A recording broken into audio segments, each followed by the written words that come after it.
Kim and Ashley are best friends. They decided to spend summer vacation in Italy together. They were very lucky to buy cheap plane tickets. Their flight was at 10 a.m. Unfortunately, when the girls arrived at the airport, they realized it was the wrong one. Now they have two options: take a high-speed train for $100 to go to the right airport, or stay here and buy tickets for a later flight for $400. What should they choose?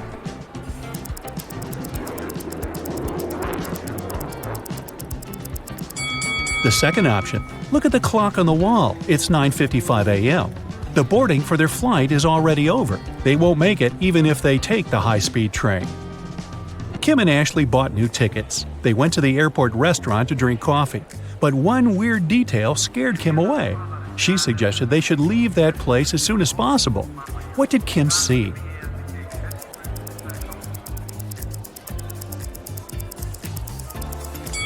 This woman over there is a zombie. Wow, how did she get through security?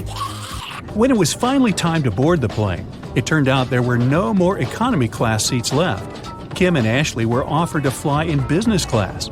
There, the girls saw 3 people. When the flight attendant served them fresh juice, she whispered that Kim and Ashley were extremely lucky. They were about to travel next to a famous Italian billionaire.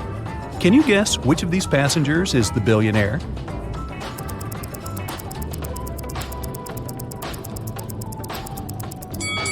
This glamorous lady is a good candidate, but it's very unlikely a billionaire will wear a 100% polyester coat. This guy's business suit is very elegant, but look at his shoes. They seem quite cheap and worn out. This funny gentleman must be the real billionaire. Although his outfit is rather casual, his gold watch looks very expensive. The glamorous lady began to chat with Kim and Ashley. She told them she had recently visited an exotic island with her friends. Then she showed the girls some pictures. When the lady went to the bathroom, Ashley whispered to Kim, "This woman is a liar. She photoshopped this picture." How did Ashley know that?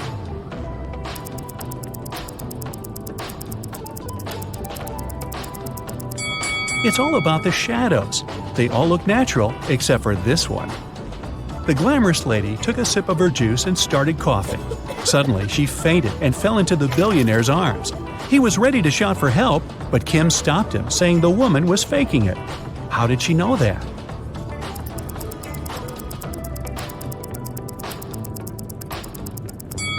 Look at the content of her bag. It's full of the billionaire's pictures and magazine articles. She also has a tattoo with his portrait on her leg. This woman is obsessed with him. It was lunchtime, and the billionaire offered Kim to play a game. There were 3 boxes. One of them contained a meal. There was a statement on each box, but only one of them was true. Can you help Kim figure out which box has food inside?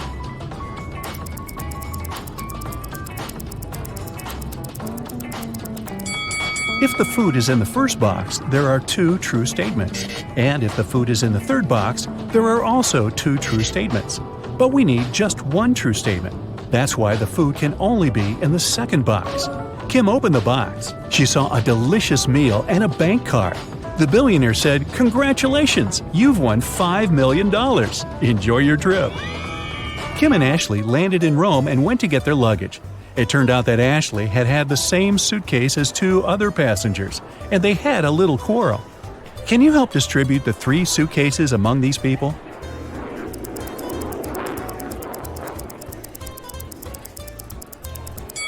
The first suitcase belongs to this woman. It's covered in her dog's hair. The second suitcase has some traces of a star sticker.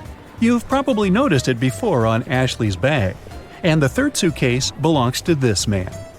Since Kim and Ashley were now very rich, they decided to find a real estate agent who could help them rent a luxurious villa. Wow. They wanted to spend their vacation there. The agent showed them 3 houses. Can you help the girls choose the best one?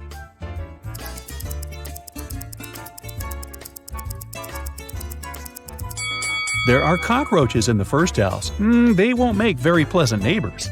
The second house is too old. There's a crack in the wall, which doesn't look safe. And the third house looks pretty good. As for the pool, it can be easily cleaned. Yes! Kim and Ashley left the villa and went sightseeing. When they returned, they found out that someone had stolen their passports from the safe. The girls called the police and they interrogated 3 suspects. The chef was too busy making dinner for Kim and Ashley. The cleaner was dealing with the pool all day, and the gardener said he had been outside planting flowers. He didn't notice anything suspicious. Who's lying?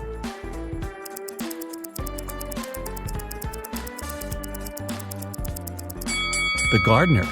If he planted the flowers, where are they? The police returned Kim and Ashley their passports and arrested the gardener.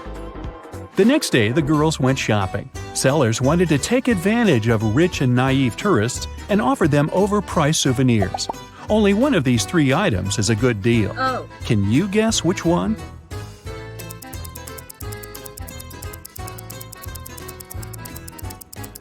Take a look at this Venetian mask. It says "Made in China," which means that this mask can't be real.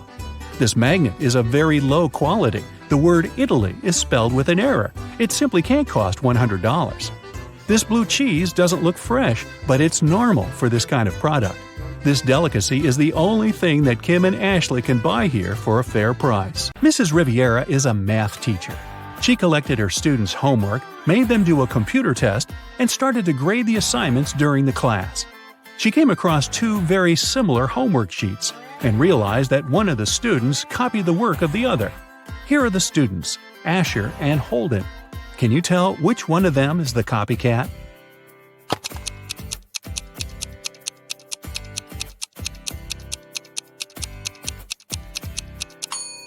It's Asher. His hands are covered in fresh ink, which means he probably just did his homework right before the class. Mr. Reed came back home at night after another long shift. His wife was still up. He kissed her and went to bed. Mrs. Reed had been suspecting that her husband was cheating on her for a while already, and this time she wanted to know for sure. She decided to check his pockets. The next day, she told her husband that she knew he was cheating on her. Why?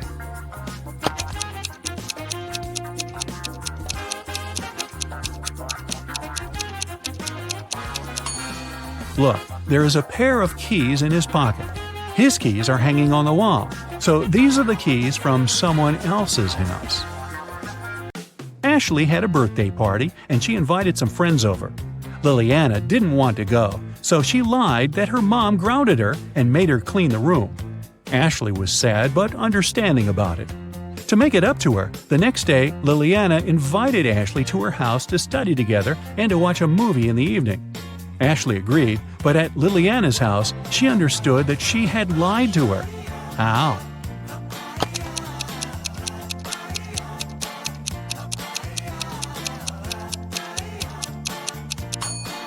Liliana's room is still messy. If she had cleaned it the previous day, it'd be neat. A famous rich writer was living alone in a mansion and never went outside. The only people she ever saw were her cook, her gardener, and a cleaning man. One morning, before breakfast, the cleaning man found her poisoned in her room and called the police. The three of them were suspects. The cook was watching a cooking blog on YouTube. The cleaning man said he just came to start the job when he found the lady. The gardener was in the garden planting some flowers. Who poisoned the lady?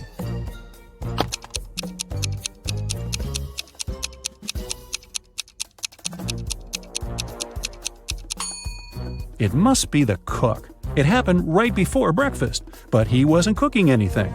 He knew the breakfast wouldn't be needed that morning.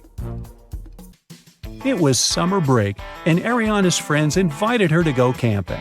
Ariana wasn't really into camping, but didn't want to admit that she'd rather stay at home and watch TV.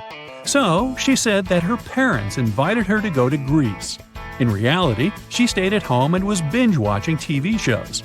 Her family sent her a vacation photo. Ariana photoshopped herself there and sent it to her friends. When her friends saw the picture, they realized that Ariana wasn't in Greece. How?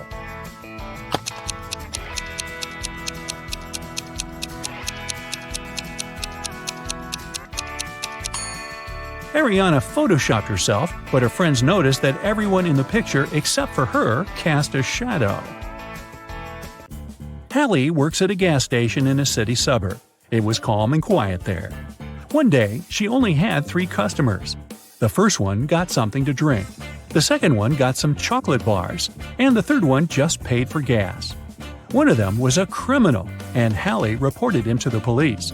Who was the criminal, and how did she understand it?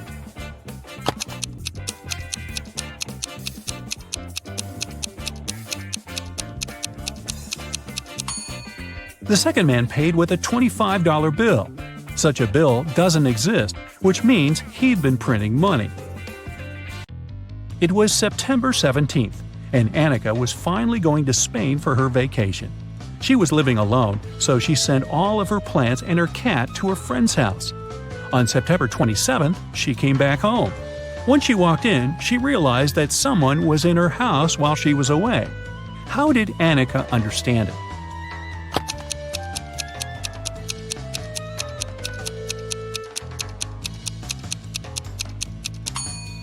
Annika lived alone, but look, there's a tear-off calendar hanging on the wall. When she left, it was September 17th, but now it shows September 27th. This story happened a couple of centuries ago. Henry and Caroline were dating, but their families were against it. One day, Caroline's family decided to take her away to another city, but they didn't tell her which one. Henry and Caroline knew it was one of the two big cities nearby, Paris, which was on the left, or Berlin on the right. They agreed that Caroline would throw her scarf away when the train took off, and Henry would find her wherever she was. So here's where Henry found the scarf. Which way did the train go?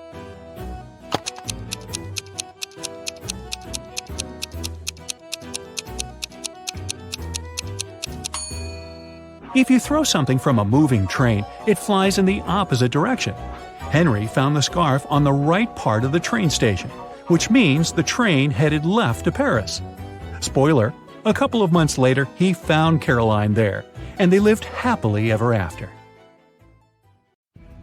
Oh boy, William got inside a cave during an archaeological expedition. There were 3 ways out, however only one of them was safe.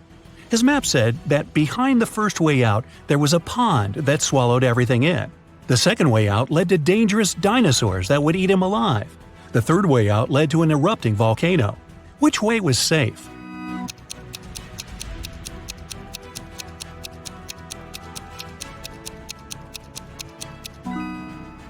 The second one, because the dinosaurs went extinct many years ago.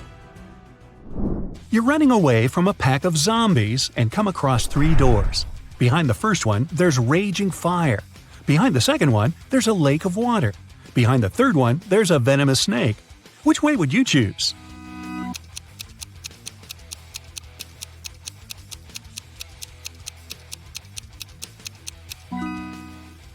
I'd recommend to choose the second one and swim away. It's just a lake. You can do it.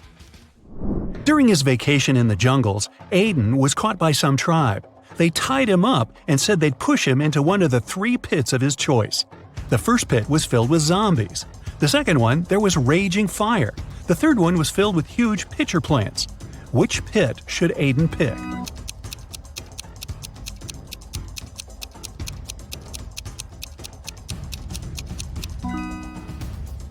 He should choose the third one. The pitcher plants only eat insects. They're not dangerous for people. Aston reported that someone had robbed his house. Detective Callum arrived and asked Aston to tell him what happened. He said that he walked into his room and saw someone getting out of his window. They must have heard him walking inside the house. Then he checked his desk and found that his money had been stolen. Detective Callum asked if Aston had touched anything else, and the man said he hadn't. Detective Callum closed the case and refused to proceed. Can you guess why?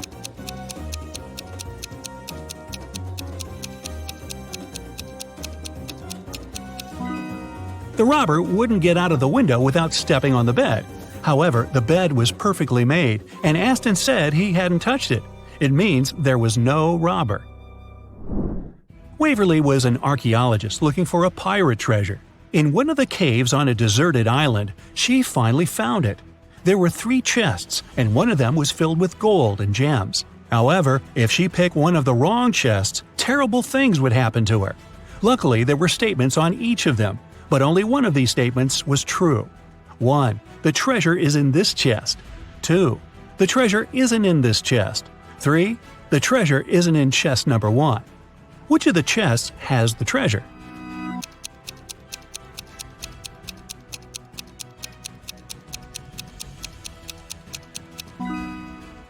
Let's solve it step by step. If the first statement is true, then the treasure must be in the first chest, and the other statements must be false. In this case, the second statement is also correct, so that was a wrong guess. If the second statement is true, then the treasure isn't in the first chest. The treasure isn't in the second chest either, just like it says. Then it must be in the third one. However, this makes the third statement correct too, although it shouldn't be. If the third statement is true, then from the first statement that is wrong, you can conclude that there's no treasure in the first chest. Since the second one is wrong too, then the treasure must be there. Now there's no contradictions, and the treasure is in the second chest. Whew. Does anybody else have chest pains? Just me? Okay.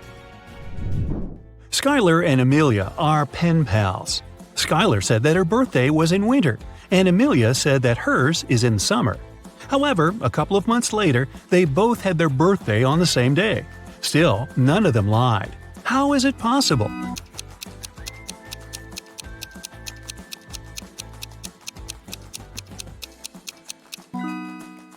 They live in different hemispheres. When it's wintertime in the US, it's summer in Australia, and vice versa. Mrs. Fitz came back from work and found that her favorite cup was broken. She asked her daughters who had done it. Katie said, "It wasn't me." Serena said, "It wasn't me either." Hannah said, "It was Serena." Mrs. Fitz knew her daughters well, and she could tell what happened. Only one of the girls was telling the truth. Can you guess who broke the cup?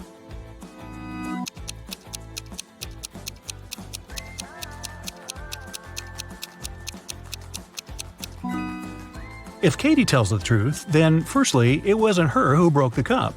Secondly, the other two girls are lying. Serena is lying, so you can conclude it was her. But then Hannah is right, and that's a contradiction. Let's say Hannah is right. Then it was Serena who broke the cup, and Serena is lying. But then Katie is telling the truth too when she says it wasn't her. So Serena is telling the truth. She says it wasn't her, so you can trust her. And Katie and Hannah are lying. Katie says it wasn't her, so it was her. And Hannah says it's Serena, which is a lie. So Serena is the honest girl, and Katie is the guilty one. Hannah is just a liar. In the evening, at around 8 p.m., Bella got very hungry. She went out to get some food. She found a cozy restaurant. As soon as Bella entered, she witnessed a heated argument between a waiter and a customer. The customer claimed to have ordered tomato soup, and the waiter claimed that he'd only ordered hot chocolate. Bella realized which of them was lying right away. What about you?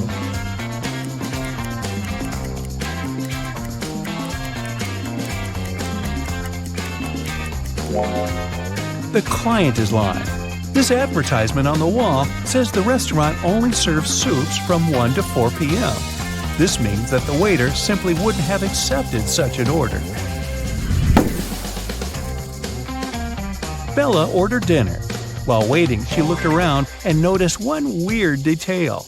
Can you spot it too?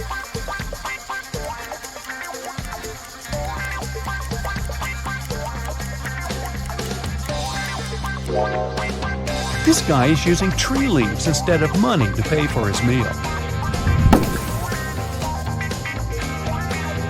The waiter served Bella her meal. She was about to start eating when two ladies began arguing about their VIP reservation. Julia claimed that she had reserved the VIP room in advance to celebrate her wedding anniversary. And Letitia said, "No way! It's my birthday party tonight. I called the manager yesterday and he promised me the VIP room."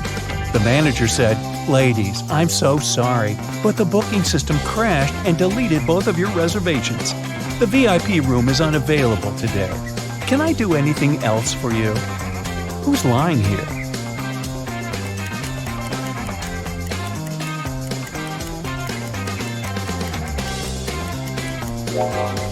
The manager.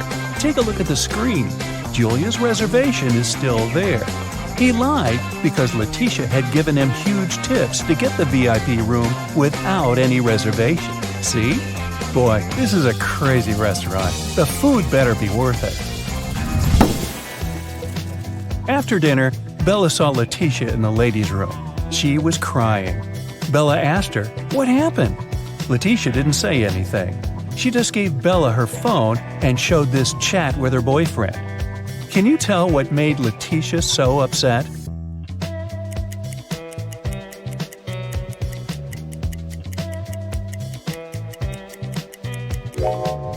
Her boyfriend didn't come to her birthday party. Even worse, he lied that his mom was ill to visit a pool party. Take a look at the reflection in his sunglasses. It seems that he's having fun. Letitia was so grateful for Bella's support that she gave up her VIP opera tickets. Their performance was scheduled for the next day. Now, Bella needed to find an evening dress. She headed to a shopping mall with Kelly and Sarah, but as soon as they arrived, they noticed something very weird. Can you see it too?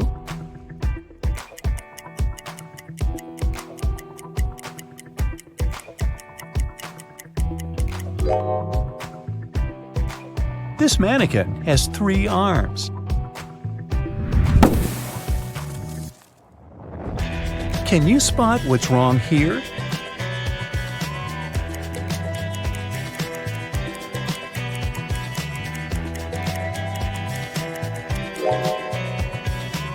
The outfit sizes don't match the sizes on the hangers.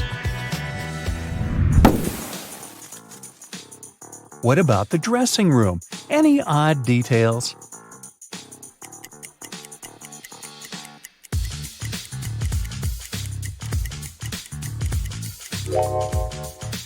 These hairy clawed paws can't belong to a human. Adam is a famous opera singer. He's going to perform for the king and queen for 7 days in a row. In return for his work, they should pay him 1/7 of a gold bar per day. Adam doesn't accept prepayments. He requires a daily payment, which is 1/7 of a gold bar. What's the fewest number of cuts they should make to be able to pay Adam each day?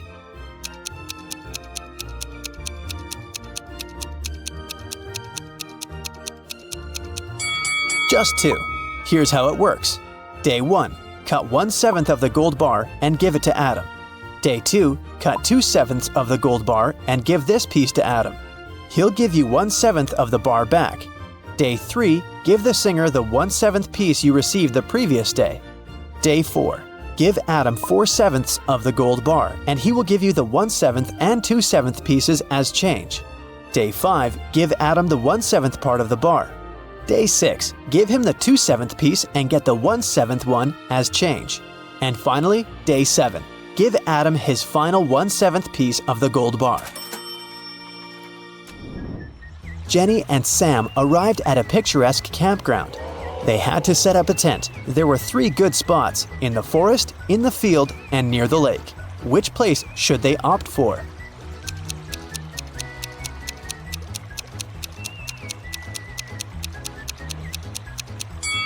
The best option is to choose the field. Wild animals live in the forest. As for the lake, look, a zombie is hiding in the bushes over there. Probably not the best neighbor. George was walking down the street. Suddenly, a wizard popped out of nowhere and teleported George to his castle. He offered the guy to choose between these 3 doors. There's a hungry tiger behind the first door. There's an angry dinosaur behind the second door. And the room behind the third door is filled with toxic gas. Which door should George choose?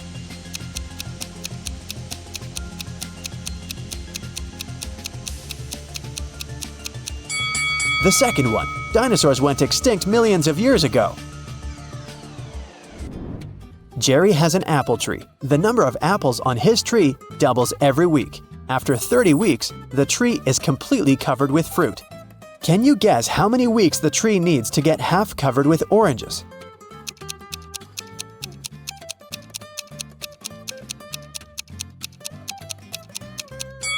Oranges don't grow on apple trees, but if I asked you about apples, the answer would be 29 weeks. Because, as we know, the number of apples doubles every week.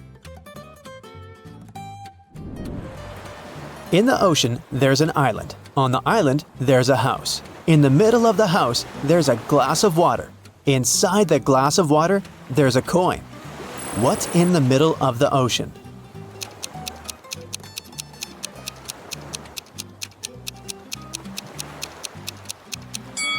The correct answer is simple, the letter E.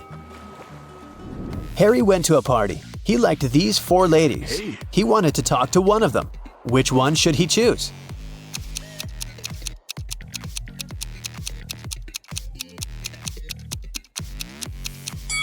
Take a look at the first lady's hand. She's a zombie. The second lady has a vampire bite on her neck.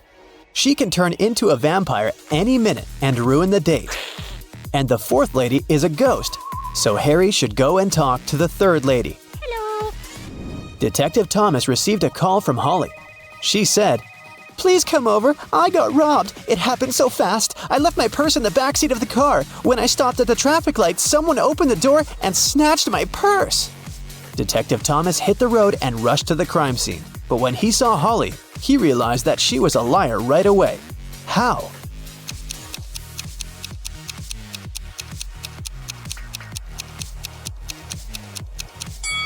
Holly has a 2-door car. How could a thief steal something from the back seat?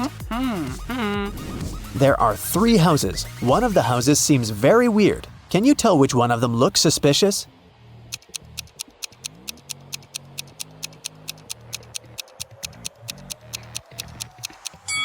Look at the footprints. They lead to and from houses 1 and 3, so people come and go from those houses. As for the second house, the footprints only lead in one direction, inside. People come in, but they never go out. Take a look at this messy floor. Can you count the number of laptops that you can charge with the help of these extension leads?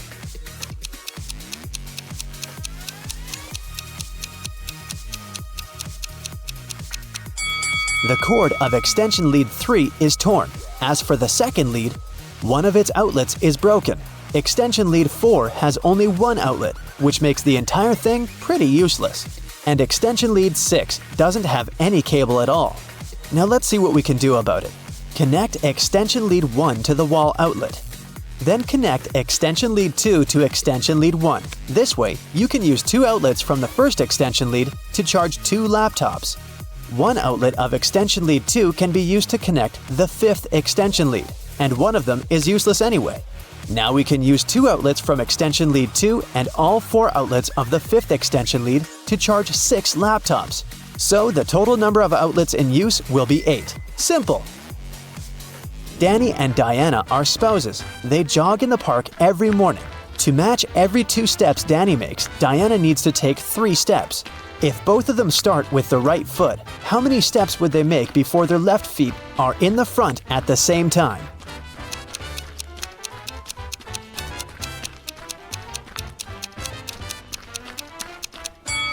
They'll never reach that goal. Here's how it'll go. I'm a 5-letter word under you. Remove the first letter and I'm above you. Remove the second and I'm around you. Who am I?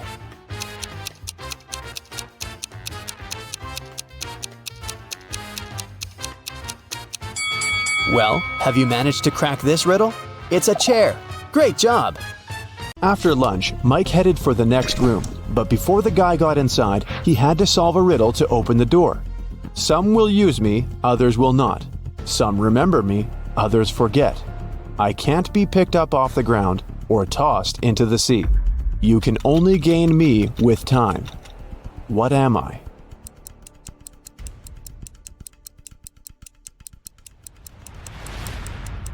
The correct answer is knowledge. Mike entered a beautiful party hall filled with people in costumes and masks. The voice told Mike to go find 1 ghost, 1 zombie, and 1 thief among these people. Look at this crowd very attentively. Can you see them?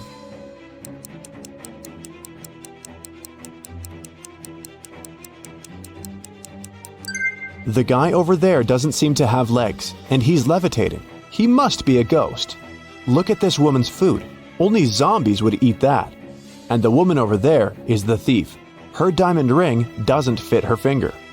Also, the ring is very similar to this lady's jewelry set. Mike tried to open the next door and receive a new question immediately. I look flat, but I'm deep. Hidden realms I shelter. Lives I take, but food I offer. At times I am beautiful. I can be calm, angry, and turbulent. I have no heart, but I offer pleasure and freedom. No man can own me, yet I encompass what all men must have. What am I? Mike solved this riddle and entered the next room. Have you figured out the answer too?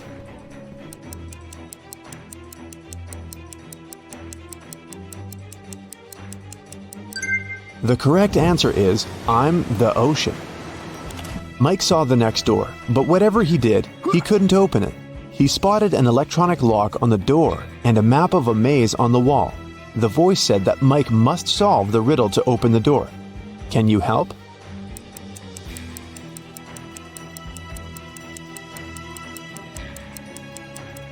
If you go through the maze from start to finish, you'll get 6251. This is the code. When Mike finally entered the room, he saw a locked safe. The voice said that Mike's task was to open the safe. What buttons should he press?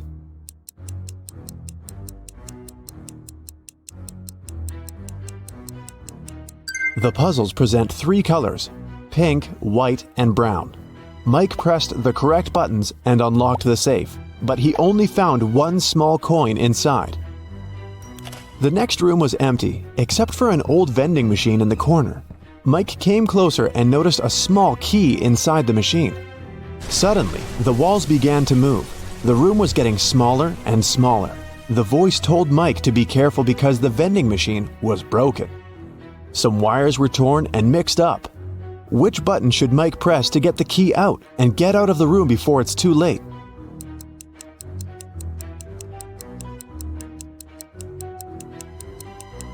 Mike should use the coin from the previous challenge and press the fourth button. Then the voice asked Mike to find the odd image in this pattern. Can you help the guy?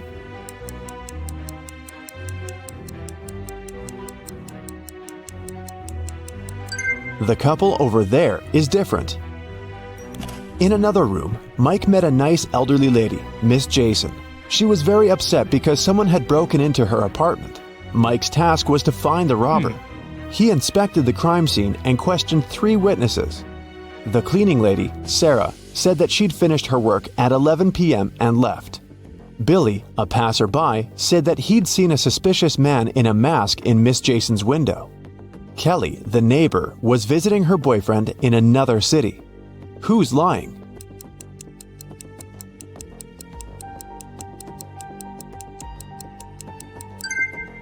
Billy. He's a passerby and just met Miss Jason. Then how come he knows which window is hers? It got very dark outside, but Mike's weird quest continued. He entered a jewelry store and its owner explained the guy his next task. Someone had broken into the store and taken the most expensive diamond jewelry. But luckily, the robber left their fingerprints on the shards of broken glass. There are 3 suspects: a werewolf, an elf, and a zombie. Can you help Mike find the real robber?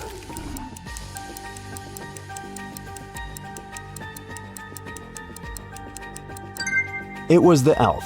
He's the only creature among them with human-like fingerprints. Another door led Mike into a creepy lab. There, he saw a mad scientist playing a strange game with his patients.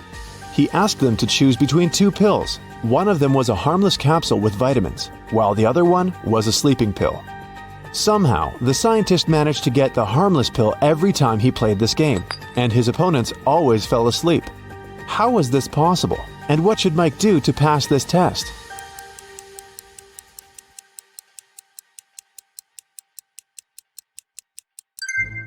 Both pills were actually harmless. The scientist added a special substance to the glasses of water he offered his patients to wash down the pills. So, to stay awake, Mike should switch the glasses or simply refuse to drink any water. Hey Brightsider, are you ready to give your brain a good shake? Then you're in the right place. Yeah. Ryan was a famous artist. Unfortunately, he was 60. He had an accident that left him blind. The man hired 3 people to help him. Jason was his driver, Laura was the housekeeper, and Timothy looked after the garden. One afternoon, Timothy went to talk to Ryan and found the artist on the floor. Someone had attacked him. The man was taken to a hospital immediately, and the police arrived to investigate the case. Jason told them he and Ryan had had a great time in the morning playing computer games. Then he left to pick up Ryan's daughter from the airport. Laura said she'd spent all day in the kitchen cooking dinner. And Timothy said that before finding Ryan, he'd been at the market choosing new fruit trees for the garden. Who was behind the attack?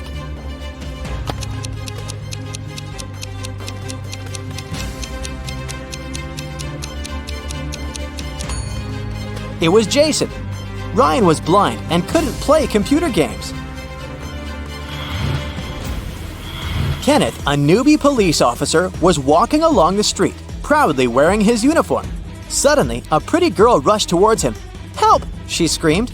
"I've been mugged!" After Kenneth made her calm down, the girl told him her story. "I was walking home from college when a man ran up to me. He hit me in the eye and took all my jewelry and money." When Kenneth heard this, he immediately realized the girl was lying. How?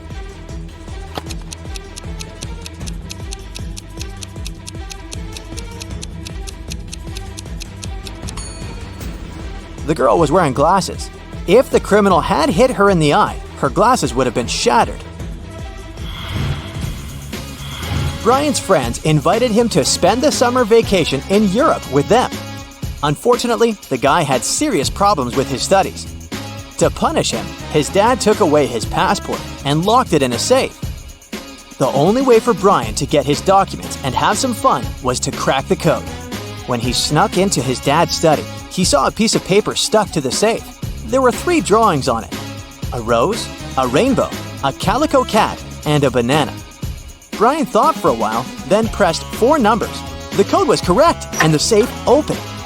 Which numbers were they?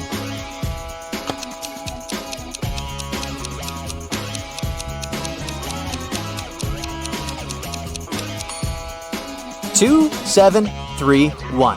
Each digit corresponds to the number of colors of the objects in the picture. Betty was on cloud 9 after 2 guys asked her out, but she felt she couldn't give hope to both of them. She had to choose one. Stephen was her secret crush. He was from a rich family, handsome and smart. She'd been dreaming about him for a year. John was a good guy too. She knew for sure he was kind and funny. The girl was at a loss. Which one should she pick? Any ideas?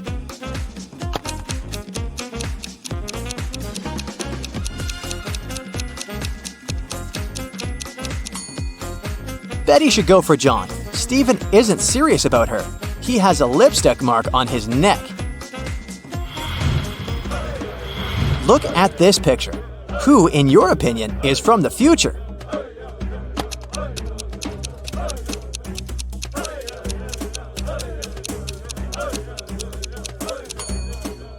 It's that blonde man with a beard. Do you see he's carrying a flashlight? How about these pictures? Who's a time traveler here?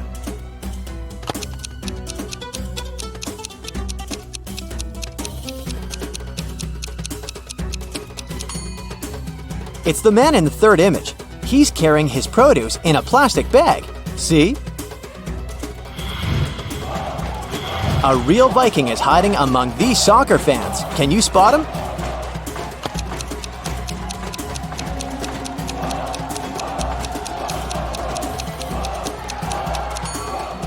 It's that red-bearded man in the left corner. Who's a time traveler in this image?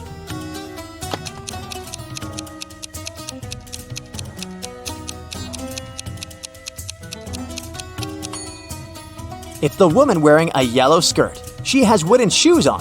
If it's not a fashion statement, then she's definitely from the past. How about these guys? One of them is from the future. Can you figure out which one?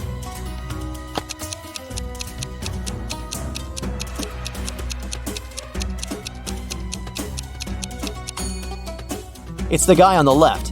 A smartphone is lying next to his hand. But look at the computer he's using. At that time, there were no smartphones yet. The next image is for you. Your task is to figure out who is from the past.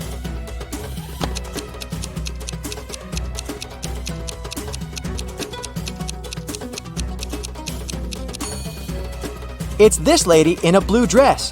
Have you noticed a bag where she probably has some coins on her waist?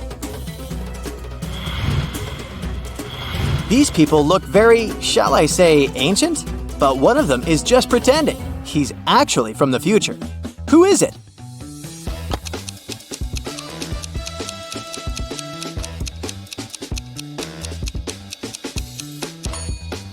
It's the man on the left. He's holding a blueprint of an aircraft.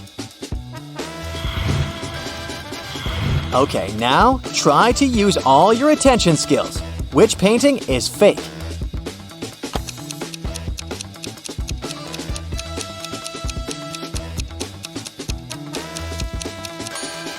It's the one in the middle. A painter from 1957 couldn't know anything about smartphones. These 3 vampires all claim that they're real, but 2 of them are imposters. Your task is to expose them.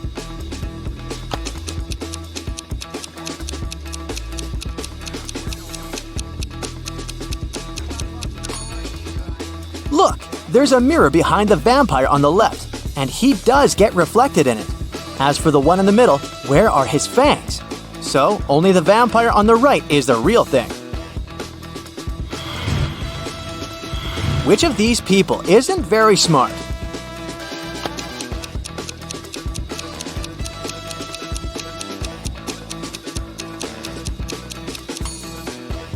The man is most likely making a mistake. He's gonna feed his cat with dog food. Look at this picture very, very attentively. There are a few mistakes here, but to make this task harder, I won't tell you how many. Try to figure it out on your own.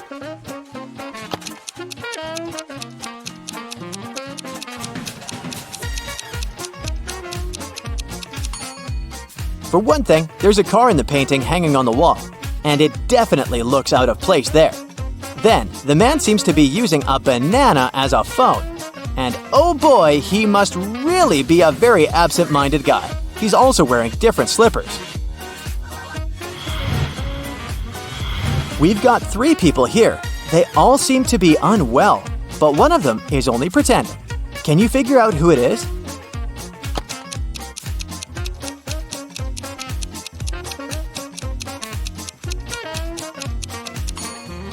It's the guy on the right. His phone is in his right pocket. He must have used his right arm to put it there, but it's broken. How is it possible? Look at these people attentively. One of these guys is the baby's father. Can you figure out which one it is?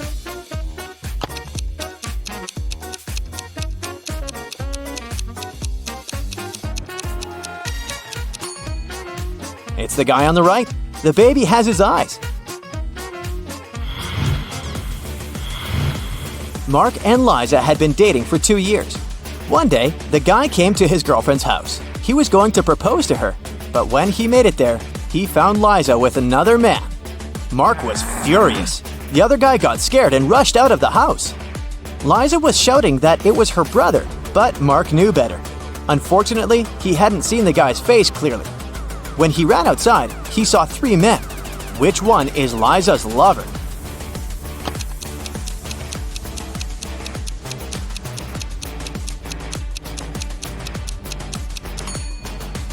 It's the guy on the left. It's freezing outside, and the other 2 guys have red cheeks and noses. But the third guy's face is pale, because he just left a warm house. One day, Mr. Martin called the police. His car had been stolen right from the street outside his house. The police questioned 3 suspects. Eric, a teenager who lived next door, said he had been at school and had seen nothing suspicious.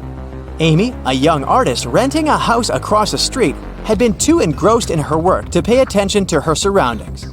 But Mr. Brandon, an elderly man whose house was next to Amy's, accused Eric of taking the car. Mr. Brandon was having his breakfast when he saw the teenager get into the vehicle and drive off. Strangely, after his words, the police officers arrested the elderly man. Why?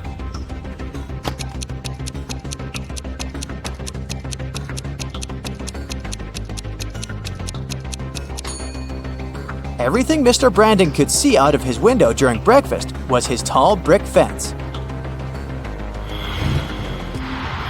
A famous pop singer, Anthony Black, was attacked after his concert.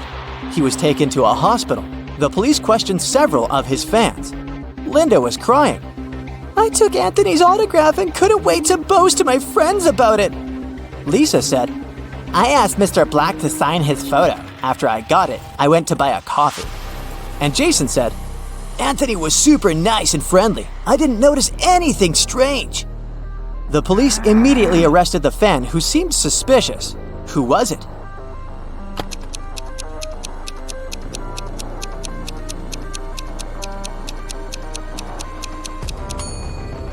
It was Lisa. The autograph on the photo looks different from the singer's real signature.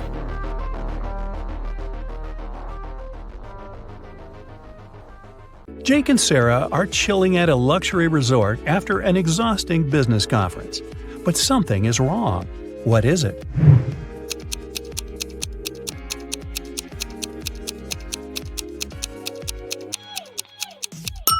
The water in the pool is frozen. And what's wrong with this picture?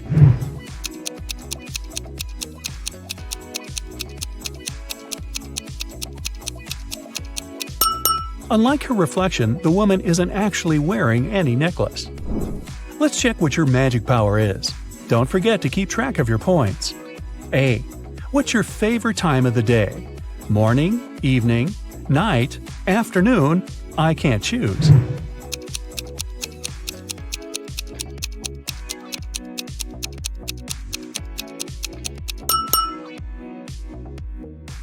B. What superpower would you rather have? Teleportation, super speed, telepathy, super strength, X-ray vision.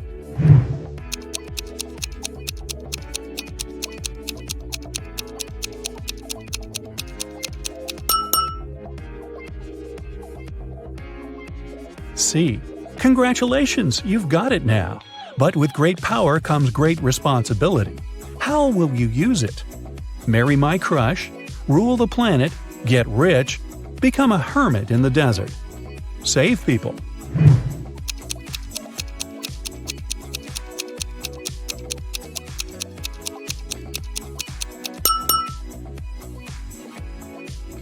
D. How do you get along with other people? I'm respectful and neutral. I can't imagine my life without my friends. I dislike other people. I'm slightly introverted. I enjoy the company of other people.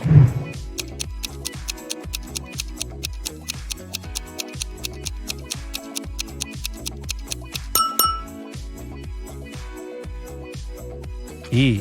What's your favorite color? Black, red, blue, yellow, purple.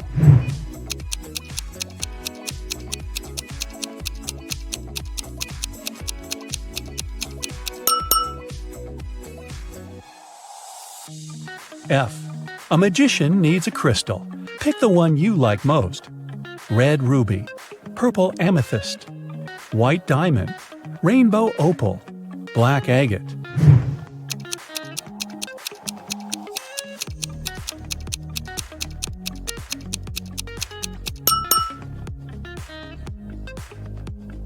G.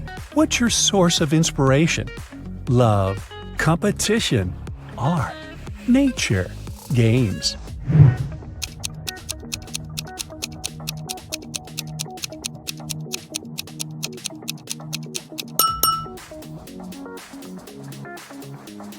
H. Which one is about you? I want to be popular. I'm pretty smart. I stay away from drama. I want everyone to be happy. I'll do anything to win.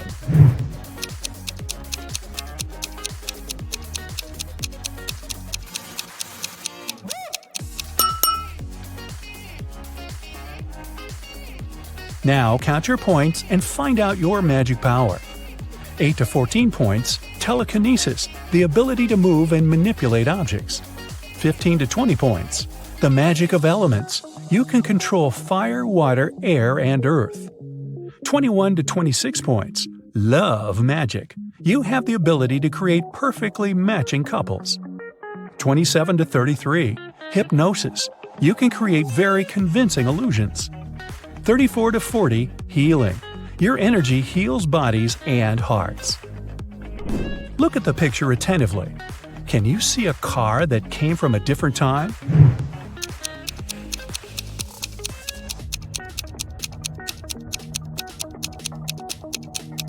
Right, here it is. Look at the picture. What do you think is happening? Who is lying?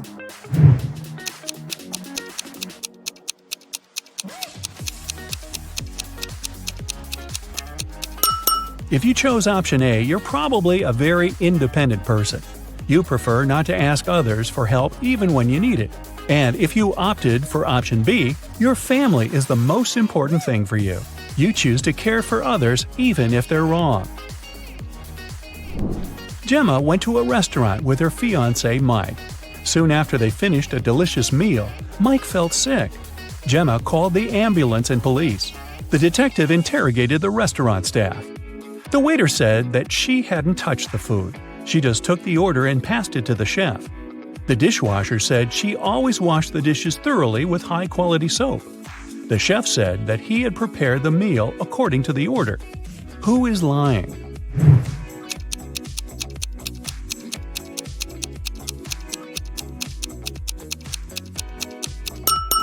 The chef. Take a look at his locker and his tattoo. He is Gemma's ex-boyfriend. He poisoned Mike out of jealousy. Will worked at a coffee shop. One day, his wife, Diana, came over to visit him. Which of the customers is his real wife?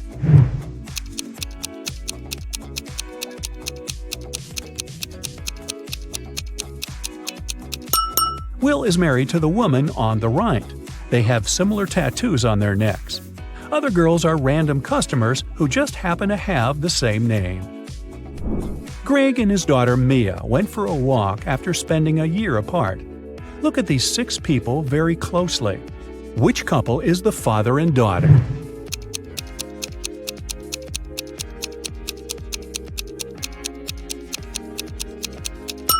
Right you are!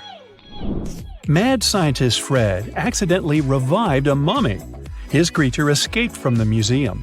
Following the mummy, Fred ran to the park. Look at this image. Can you help Fred find the mummy?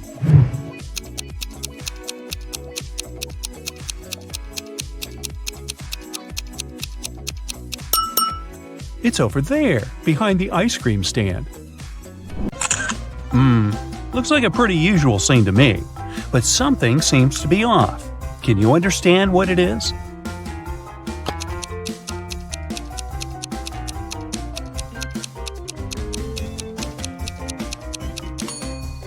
The bus doesn't have any side mirrors or windshield wipers. How about this picture? What's wrong here?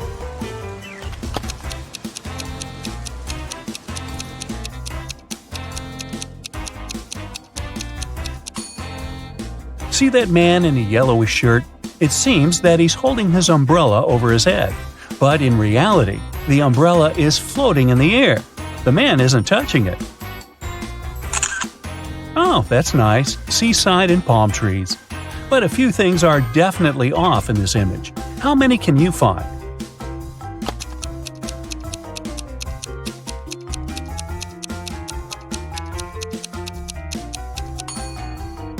First of all, what is that tap that is pouring water into the sea? Then, that girl on the left is definitely dressed too warmly for the seaside. Instead of flowers, this young lady is holding some broccoli. And this girl is building a sandcastle with the help of a fork. Okay, the next image for you. Are there any mistakes here?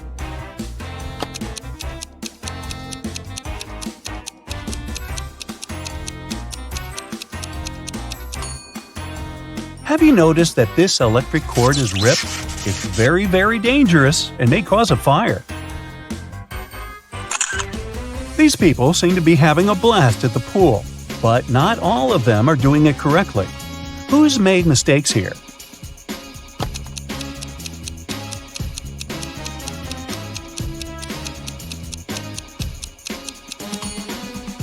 This guy on the left has forgotten to take off his boots before diving into the pool. That young lady has brought along an iron. No one cares about this duck with its ducklings enjoying a swim. And that lifeguard is playing the sax instead of watching people. If you noticed all those mistakes, great job! The next image is for you. What's wrong here?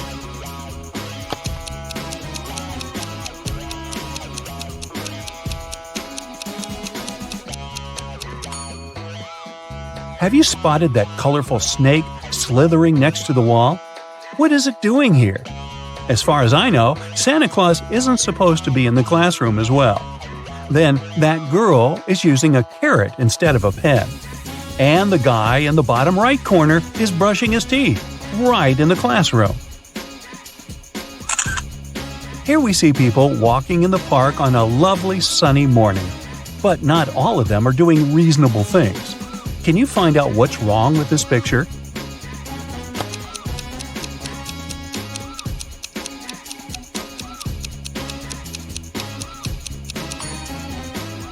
Is that a tiger? I'm not sure you're allowed to bring these animals to parks. Instead of a kite, this girl is playing with a bathtub. This elderly lady is eating a blue apple. And there are two suns in the sky. It explains everything. It must be happening not on Earth. Look at this picture. Where is the bank robber hiding?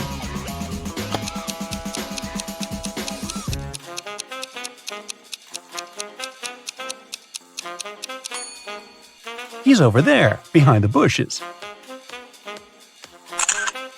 The bank robber has managed to escape from the police. Try to figure out where he's hiding now.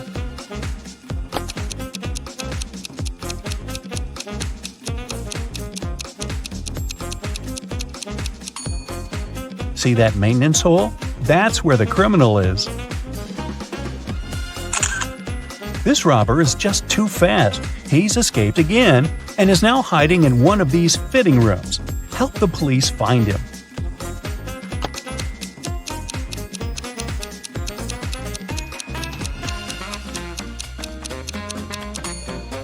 He must be in the middle fitting room.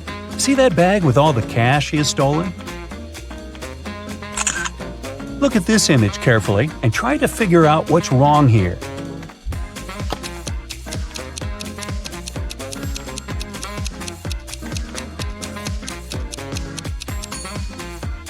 In reality, the guy's holding a tube of toothpaste in his left hand, but in the reflection in the mirror, he's got nothing in his hand.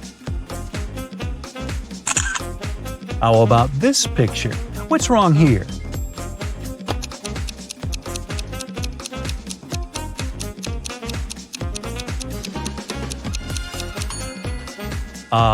Is this lady charging her cat?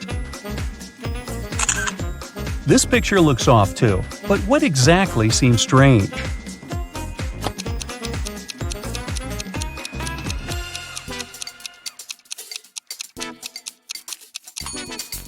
It's the girl in the front. She isn't reflected in the water. Now, the next image to challenge your observation skills. Does anything strike you as odd in this picture?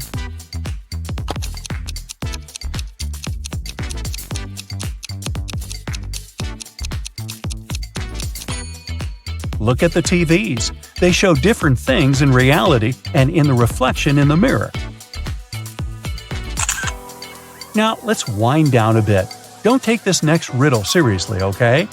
What do you call a fish that wears a bow tie?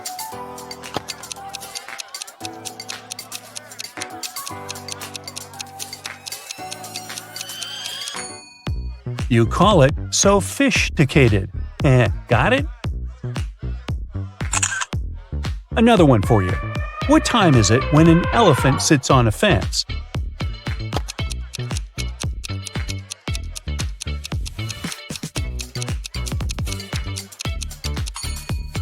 Duh, it's definitely time to fix the fence.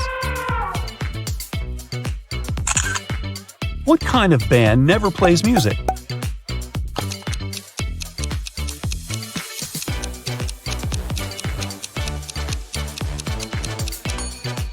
A rubber band, of course. Tear me off and scratch my head. What once was red is now black. What am I?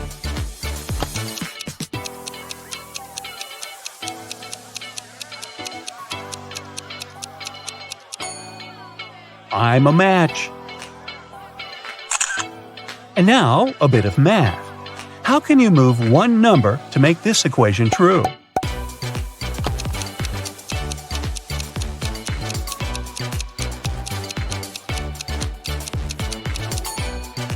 Move the number 2 half a line up, and you'll get this. Now, you're in a library, trying to get a book, you knock a chair over. All of a sudden, there are 22 pairs of eyes looking at you. How many people are there in the library?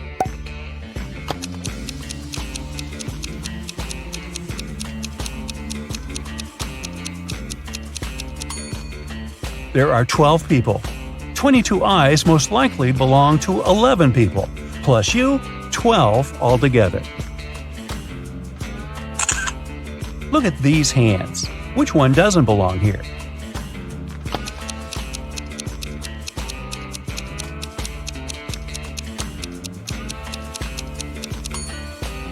It's the hand in the fourth picture. It's the only one which is left. Mark needed to get some documents from his colleague's safe. If he didn't, he'd get fired the next day. But it turned out to be a tricky task. The safe had a password, and Eric had no idea how to crack it. It was a combination of letters, OTTFFSS, and the last 3 letters are missing. Can you figure out what they are?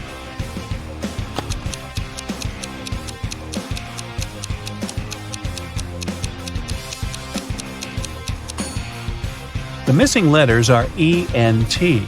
All of them are the first letters of the numbers from 1 to 10. Ms. Nelson, an art teacher at school, had to organize an event, and a big concert was a part of it. But the event had to take place the next day, and she still needed to find one more performer. There were several talented students at her school, and she decided to invite them.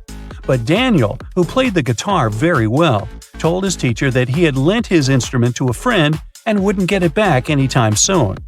Sophia, who was an amazing singer, answered the teacher that she had a sore throat and couldn't sing at all.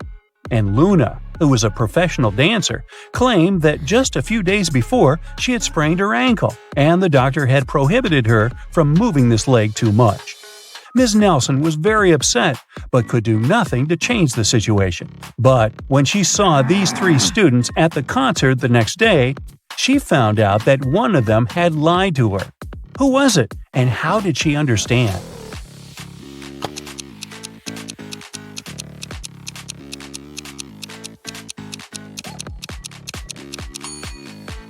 Luna had lied to her teacher. If she had sprained her ankle, she wouldn't be able to wear high heels. 3 college friends met after a summer break. Each of them wanted to boast about how cool their vacation was. Lily described how she and her boyfriend had gone to Paris and seen the city from the top of the Eiffel Tower. Yay! Dylan told his friends that he had traveled to Africa with his parents.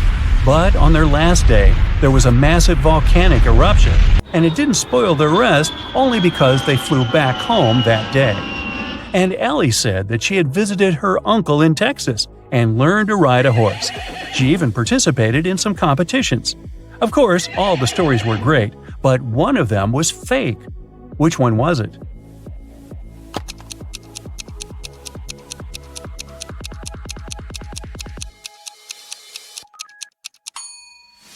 Dylan's story was fake. He couldn't fly home on the day of the eruption because when something like this happens, all flights get canceled.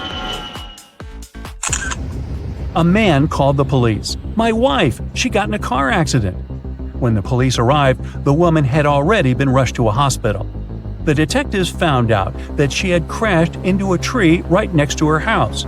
One of the police officers examined her car and saw the woman's bag. Inside, he found her driving license and a car key, some money and bank cards, a notebook, and her passport. After that, The husband was immediately arrested. Why?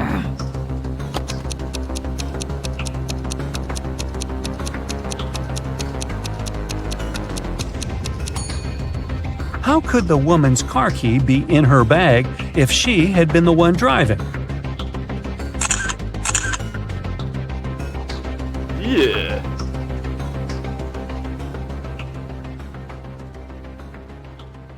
Stacy has just moved to a new town to start a new life. Her real estate agent has offered her 4 houses for rent. Can you help Stacy find the perfect one?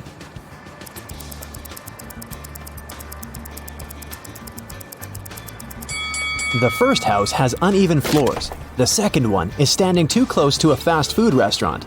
There might be too much noise and different unpleasant smells. The fourth house is haunted. Look at the portraits on the walls. They're moving. Also, there's a ghost reflected in the mirror. But the third house looks pretty cozy and safe.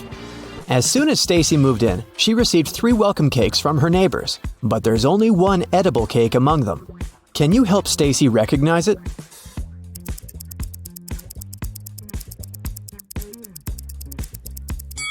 There are not only berries but also a cockroach on top of the first pie. Ew. There's a human tooth hidden in the coconut flakes on the third cake.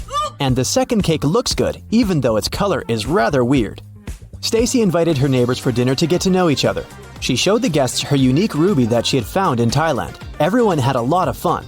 But when the guests left, Stacy noticed that the ruby was gone. She called the police and showed them the pictures from the party. Who stole the ruby?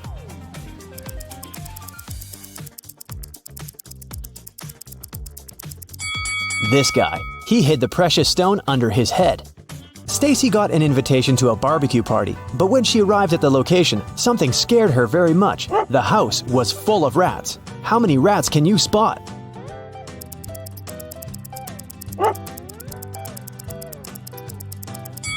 The correct number is 13. Stacy heard some music and walked around the house. In the backyard, she saw a campfire party. Everyone roasted marshmallows and told horror stories. Stacy wanted to join, but she noticed one creepy detail and decided to go home instead. Why?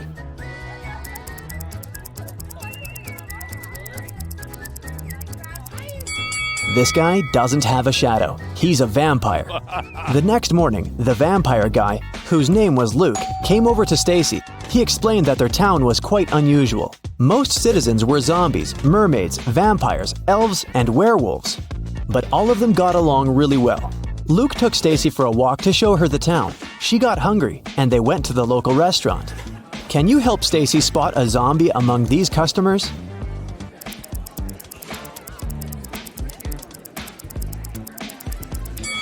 This woman over there. Take a look at her food. There are worms in her noodles. After lunch, Luke confessed that he liked Stacy and invited her on a date. He was very attractive, so Stacy said, "Okay, but first, you gotta crack my riddle. The things I bite, they don't bleed. I don't bite until you push me. I bring something together every time I bite. But it comes undone again if you pull it just right. What am I?" Luke gave his answer and they went on a date. What did he say?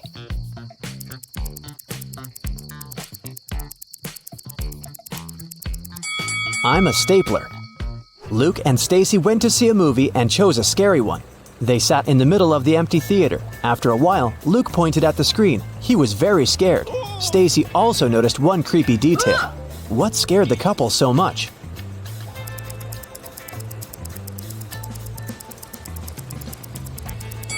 Since Luke is a vampire, there should be only one shadow on the screen, Stacy's. But look, there are 2 shadows. They're not alone. Next morning, Stacy went shopping. The local supermarkets offered plenty of weird stuff for zombies, werewolves, and other creatures. Can you help Stacy choose the right milk?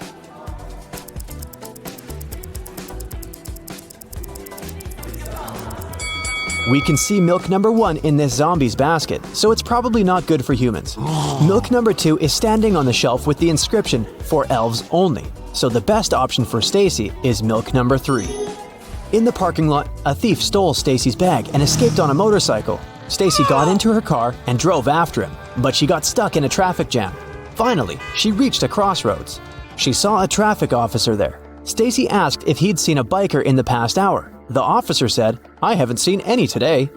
Look at the camera pics of 3 main roads. No one has driven down the first road for an hour. 2 mounted police officers have traveled down the second road.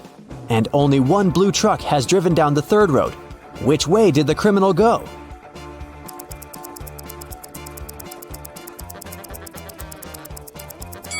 He chose the third road. He hid inside the truck. The police in the town liked Stacy's way of thinking very much and offered her a job as a detective. She received her first task immediately. A dangerous criminal escaped from prison. Stacy had to catch him. The evidence led her to a farm. She saw a man working in the field. Detective Stacy asked him if he had seen any strangers around. The farmer said, "Sorry, I didn't focus on what was going on around." Stacy immediately guessed that he was the criminal. How?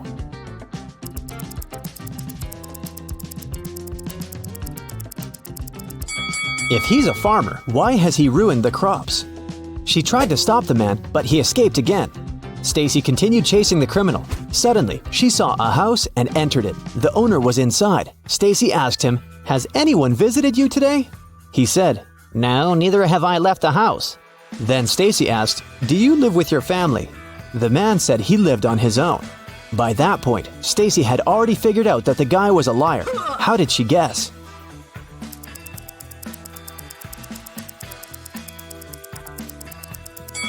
There are 2 cups of coffee on the table, and a wet umbrella is standing near the door. Stacy realized the guy was wasting her time on purpose to let the criminal escape. Suddenly, she received a message from her colleague. People had seen the criminal at the local shopping mall. He was hiding in the ladies' bathroom. Stacy knew exactly where he was hiding as soon as she got there. Can you see the criminal?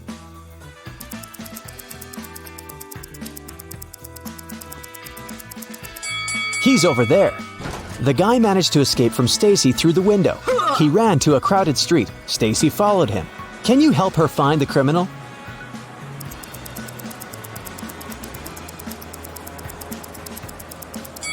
There he is.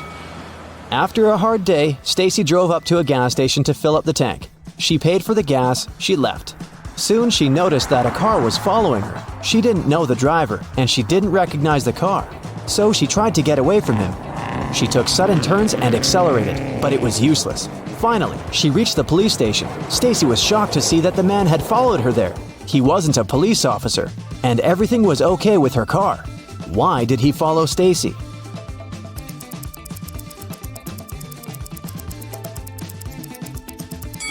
The man saw a vampire hiding in the back of Stacy's car. Luckily, the vampire turned out to be Luke. He just wanted to surprise his girlfriend. He gave Stacy beautiful flowers and invited her over for dinner.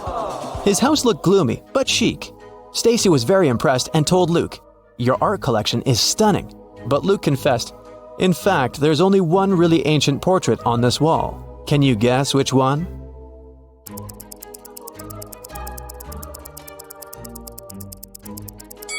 This guy is wearing a fitness tracker. There's a selfie ring in the background of the second portrait. It means that only the third portrait is really old. Stacy entered Luke's kitchen and began to scream. The room was full of huge, creepy spiders. How many spiders can you count?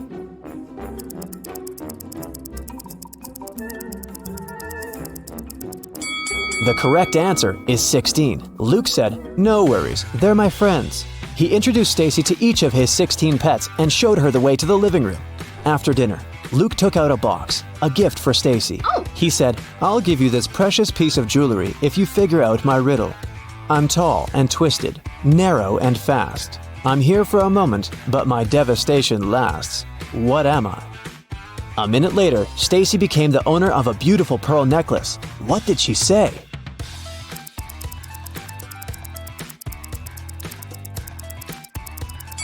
A tornado. Luke and Stacy were dancing. Suddenly, they heard the sound of glass shattering from the kitchen. Someone broke the window and wrote, "You will regret it," on the wall. Stacy questioned 3 witnesses. A ghost named Eddie said he'd been taking a bath and hadn't heard any noise. Luke's ex-girlfriend Nora said she'd been at home knitting a sweater. Werewolf Fred said that he'd seen a strange shadow moving towards Luke's house. Who's lying?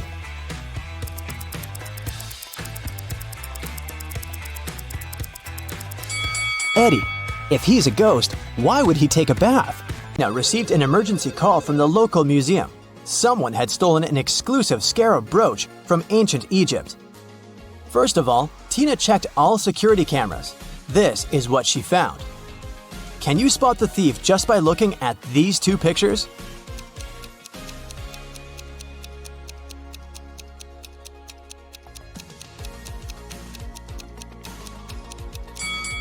See this guy? He's holding an open paper cup in the first image, but in the second image, the cup has a lid. The guy hid the stolen brooch in his paper cup. Detective Tina hurried to the crime scene. When the brooch disappeared, the museum security system locked all visitors inside the building. But the guards didn't find the suspected person among the visitors. How did he escape? Have you guessed?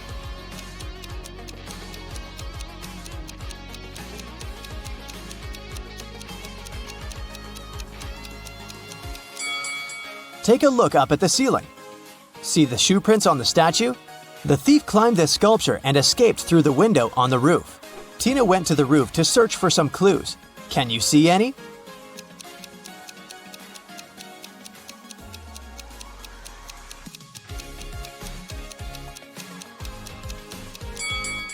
The thief left the cup on the roof. There's a coffee shop name written on it. Bright Cup. Tina can visit this place and check the security cameras. Tina arrived at the coffee shop, located just nearby the museum. Unfortunately, they didn't have security cameras, so Tina questioned the staff. Kelly, the barista, said, "Sorry, I don't know this guy. I'm just trying to do my job." Mike, the manager, said, "This face looks familiar, but I'm not sure where I saw him." And Phil, the guard, said, "Sorry, never saw him. You can trust me. I have a perfect memory for faces." Tina knew for sure that one of them had lied. Can you spot who exactly?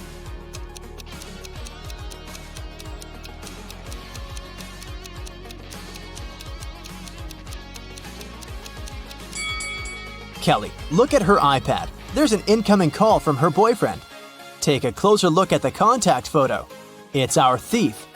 Therefore, Kelly is an accomplice in the crime. Tina told Kelly, "I'm afraid we should continue this conversation at the police station." But Kelly ran away through the backyard. Tina followed her and ended up in a dark basement. She got lost and found these 3 cages. The first cage is covered with fire. There are huge ice cubes all over the second cage, and the third cage is full of venomous scorpions. Tina has to choose one of them to get to the surface. Can you help her choose the safest option?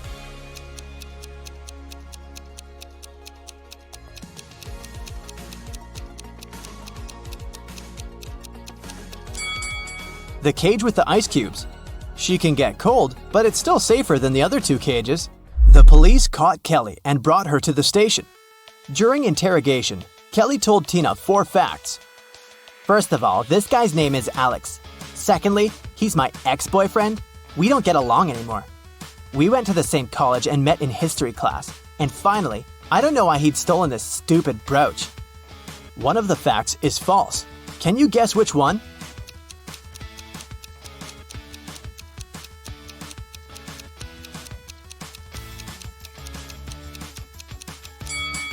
The 4th one. Look at Kelly's tattoo. It's identical to the stolen brooch. She definitely knows something about the stolen item. Kelly confessed that the thief might be hiding in an abandoned castle site outside the city. Tina went to check it out. But anyone who wants to reach the castle should go through this tangled maze. Can you tell which one of these 4 paths will bring Tina to the castle?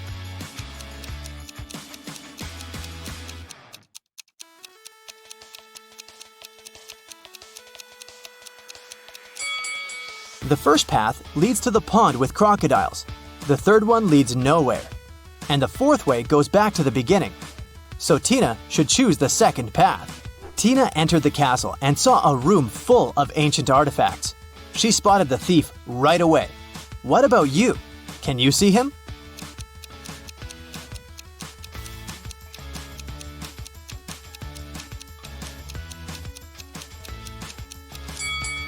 This mummy is holding a cell phone. Alex ran away to the basement and Tina followed him. Unfortunately, the door behind her slammed shut and she got stuck. Can you help her break the code to escape?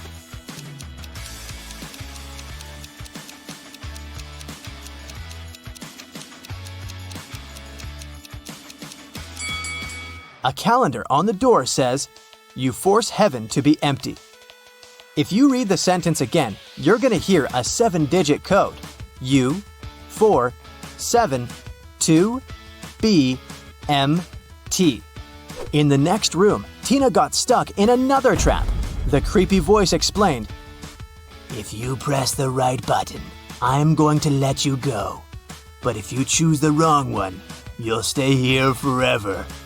You've only got one chance to escape. Good luck."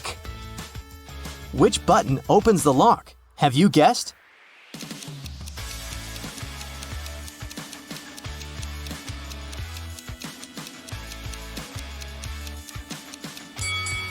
She should pick the black button. This picture on the wall is a hint. The rainbow contains all colors except for black. Tina got out of the trap and entered a room full of old furniture. She noticed 3 odd details about this room right away. What about you?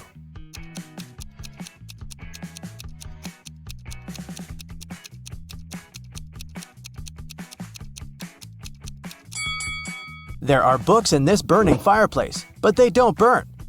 Take a look at this painting on the wall. This lady's winking.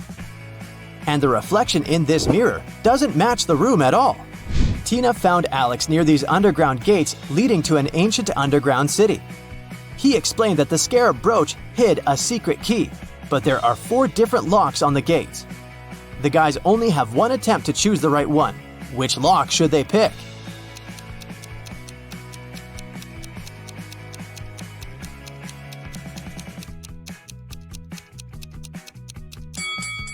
The 4th lock is the only perfect match for this key. Moving through the country to visit their family. One day, late at night, they were on a lonely country road. That's when a powerful storm broke, and their car tire burst. They had to leave the vehicle to find help, but there was nothing, and no one around. Sometime later, they came across an old and spooky mansion that seemed abandoned, but the guys decided to try and see if anyone lived there and could help them. They arrived at the mansion gate. On a metal address plaque, it was written, "The House of Riddles." Gemma and Andy got suspicious, but they desperately needed shelter from the storm and some help with their car. So they decided to enter. But the gate was locked. There was a digital security keypad on it and nothing else. Suddenly, they heard a sound coming from the gate intercom. A voice said, "The answer to this riddle of mine is the password you need to unlock the gate. I sleep by day and fly at night, but I have no feathers to aid my flight. What am I?"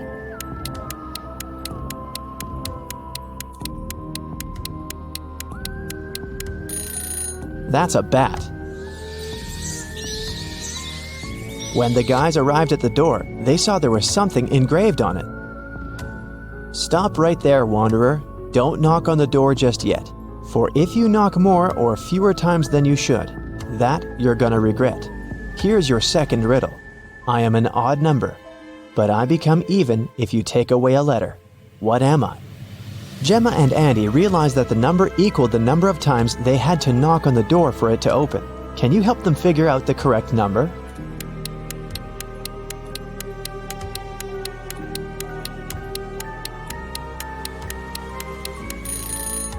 The answer is 7, so they had to knock on the door 7 times. A scary old butler opened the door and let the guys in. The door suddenly closed behind their backs and then just vanished into thin air. There were no doors in the room they had entered. The butler said, "Welcome, mortals, to your doom. To make it out of this house, you have to solve every riddle in every room. If you can't, you'll stay in this place forever. Here's your riddle for this room. Which bride is marrying this groom?" If they managed to figure out the answer, a door would appear. If they could not, well, too bad.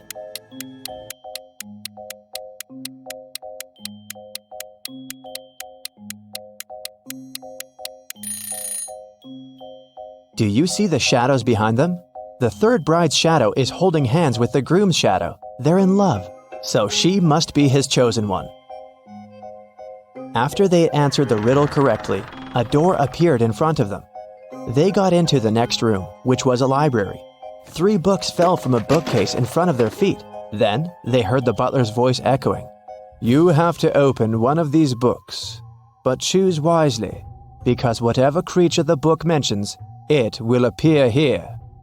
If Gemma and Andy opened the first book, a venomous basilisk would come out. If they opened the second book, a giant piranha monster with razor-sharp teeth would appear in the library. If they opened the third book, a fire-breathing dragon would charge at them. Which book should they choose?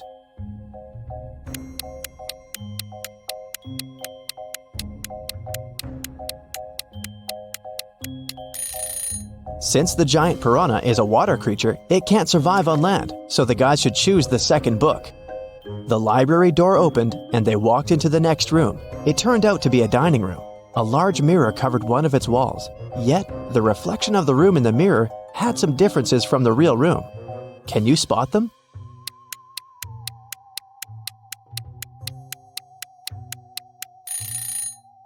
The reflection of the deer statue in the mirror has more antlers. In the reflection, you can see someone hiding behind the curtains. But there's no one besides Gemma and Andy in the room. And lastly, in the mirror, one of the plates on the table is different from the others. But in the real dining room, all the plates are the same. Gemma and Andy felt very hungry. Thankfully, the next door that opened led them to the kitchen. There were 3 different chefs inside. The first chef was a zombie, the second one was a vampire, and the third chef was human. Each of them was holding a pie in their hands, but only one pie was safe to eat. Which one?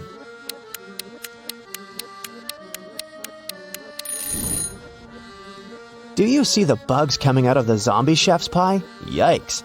The pie that the human chef is holding is glowing in a weird way. Looks dangerous to me. So, they should choose the vampire chef's pie. Because that's not blood, that's cherry sauce on top. If it was blood, the vampire would have already eaten that. After they answered the riddle, 2 doors appeared in front of them. One of them had Gemma's name on it, and the other had Andy's. The butler sneaked behind the guys and pushed Gemma through the Gemma door, and Andy through the Andy door. Gemma fell down a pit and found herself in a mysterious garden. She accidentally woke a garden gnome who had been sleeping.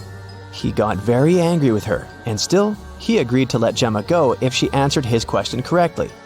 He showed Gemma 3 tiny mushroom houses and asked which one was his home. Can you figure it out?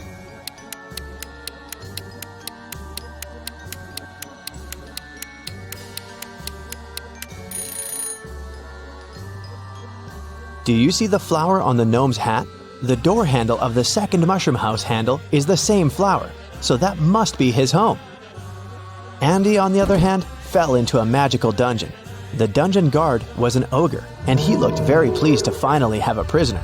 Yet he agreed to let Andy go if the guy chose the correct magical portal to escape. 2 magical portals appeared in front of him.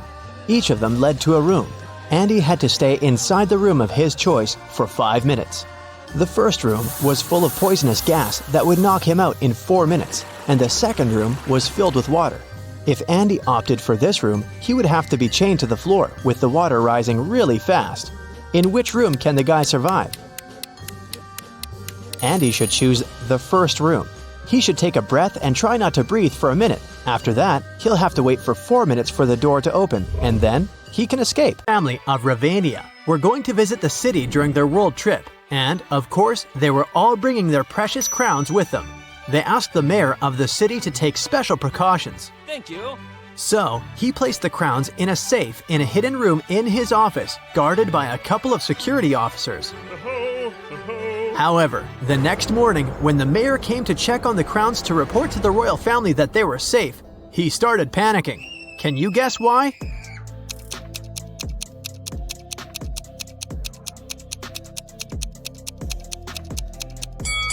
It's because the crowns inside the safe are not the real ones. The first crown has a price tag on it. The second crown is broken, and one of the gemstones on the third crown is missing. Oh no! That wouldn't happen if it was the real thing. The mayor wanted to make sure that whoever had stolen the crowns was caught. He also hoped the police would find them before the media learned about what had happened. And the only person who could help him was Detective Zelda. So, he immediately called her. The detective arrived at his office and inspected the secret room. She noticed something that might help her with her investigation. Can you figure out what it is?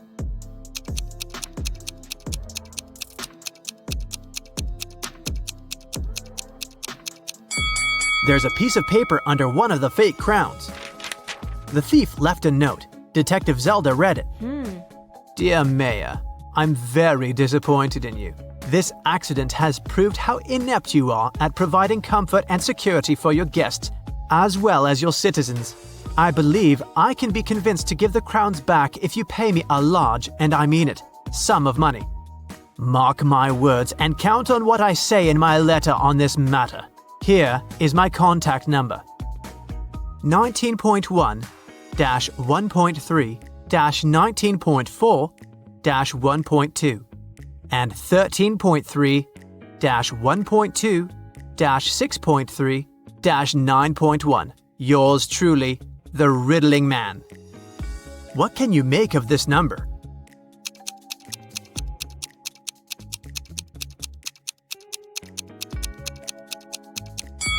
Well, the mayor thought it was a phone number.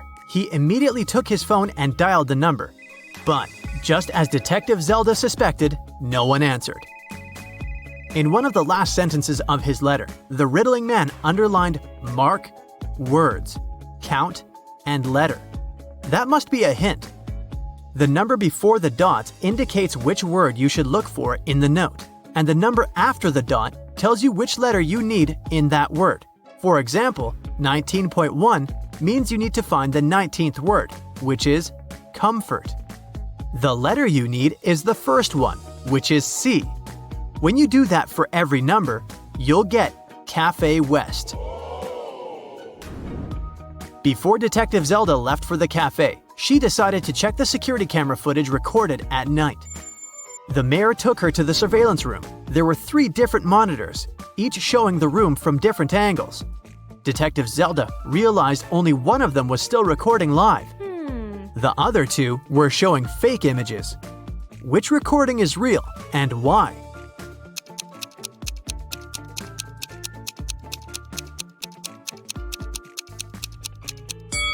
Do you remember what the room looked like when Detective Zelda was inspecting it? The clock certainly wasn't on this wall. It was on the opposite one, so the footage on the first monitor is fake. The footage on the second monitor isn't real also. If you look closer, you'll see a moth flying around the room, but it repeats the same movement over and over again. That's badly edited fake footage, so it makes the footage from the third monitor the real one. Oh, yes. Detective Zelda rewound the footage and found the moment when the Riddling Man had broken into the room. He was covering his face, so it was impossible to tell what he looked like. Still, Detective Zelda managed to notice something that could help her find the criminal. Can you tell what it is?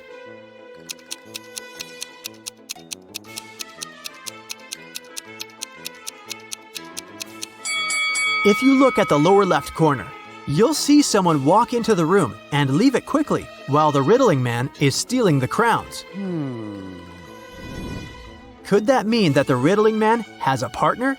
To find that out, Detective Zelda questioned all the security guards who had been working the night shift.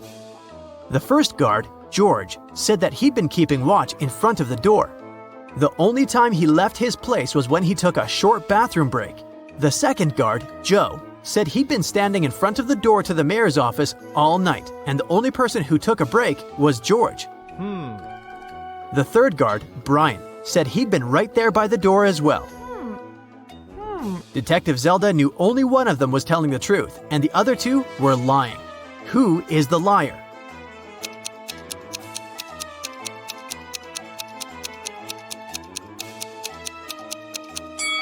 Do you remember what the shoes of the man who entered the room looked like? White sneakers, and that's what Brian is wearing. So he's lying. And since Joe didn't mention that Brian had left his place, he's a liar too. George is the only one who's telling the truth. Ciao. Brian and Joe immediately started begging Zelda. We can't end up in jail. We promised we didn't steal anything. You have to believe us, Detective Zelda asked. Then why did you lie? They said that they had heard some noise coming from the room while George was away. They decided that Brian would check the room and Joe would keep watch. When Brian saw someone in the room, he got scared and ran out of there. He told Joe that he would rather lose his job than have something bad happen to him.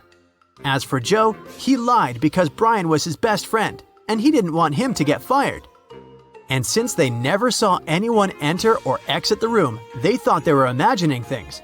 After all, they were very tired. What do you think Zelda can do to check if the guards are telling the truth?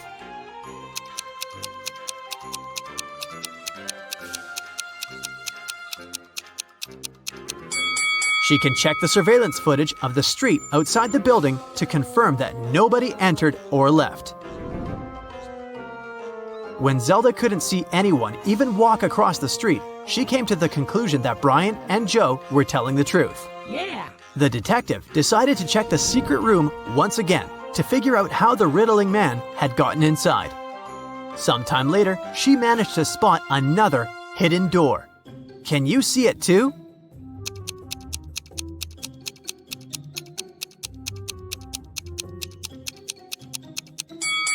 The bookcase is actually a door. Oh my god. She examined the door to figure out how to open it. She noticed 3 buttons, but only one could open the door. If Zelda pressed the wrong button, the door would get locked for good, and she would not be able to figure out where it led. Which button should she press?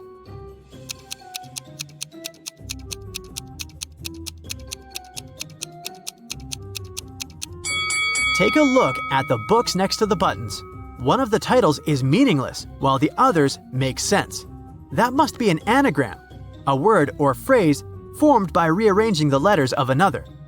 When you rearrange the letters in the title, you'll get the second button.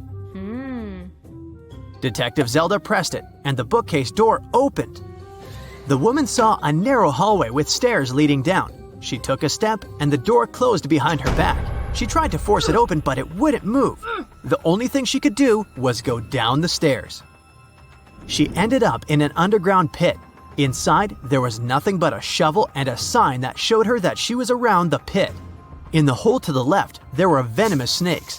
The pit on the right was filled with poisonous gas. And on the ground right above her head, there was an angry dog with sharp teeth. What should she do?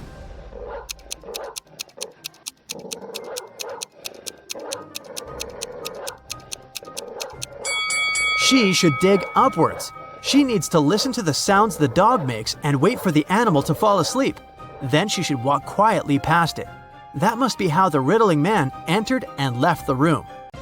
A man had a book that was worth $50,000. There were only 2 such books in existence. He threw the book into the furnace, reducing it to a pile of soot. Why did he do this?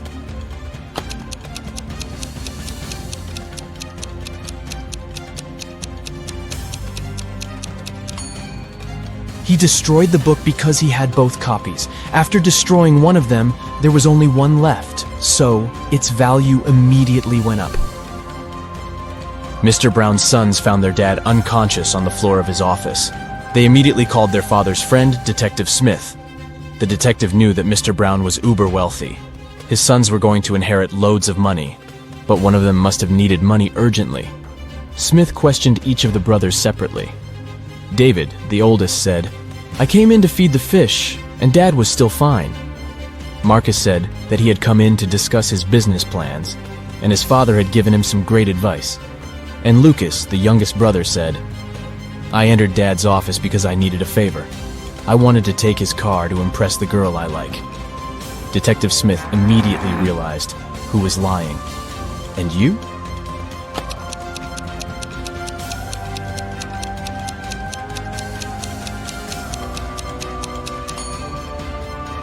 It's David. He said he had come to feed the fish. And indeed, there's an aquarium in the office. But there are no fish in it. Sarah and Liam had a son called Oliver. On Saturday, the couple went out for dinner and left Oliver at home. When they returned, the boy was nowhere to be found. Oh no! The anxious parents called the police. A detective arrived and questioned everyone in the house. The babysitter said she'd been packing Oliver's school bag for the next day. The maid said she'd spent the whole evening cleaning the kitchen, and the cook said he'd been preparing food for the next day. He was listening to music and didn't hear anything. The police immediately knew who was lying. And what about you?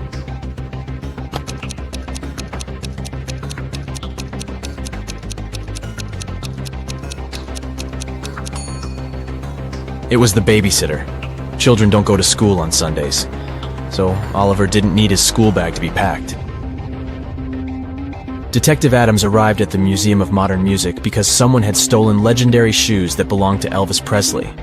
A museum guard told the detective that they had reviewed the footage from security cameras and found out that all visitors had come in and left empty-handed, and the shoes were too bulky to put them in a pocket or under a t-shirt. Detective Adams examined the footage and said he knew who had stolen the shoes. Have you figured it out?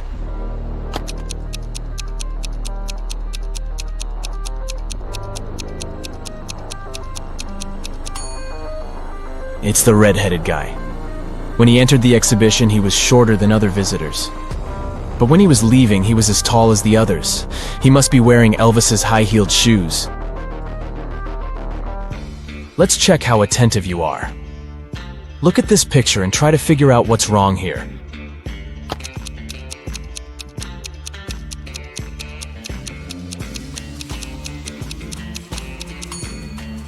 The teacher is very suspicious. She doesn't get reflected in the mirror.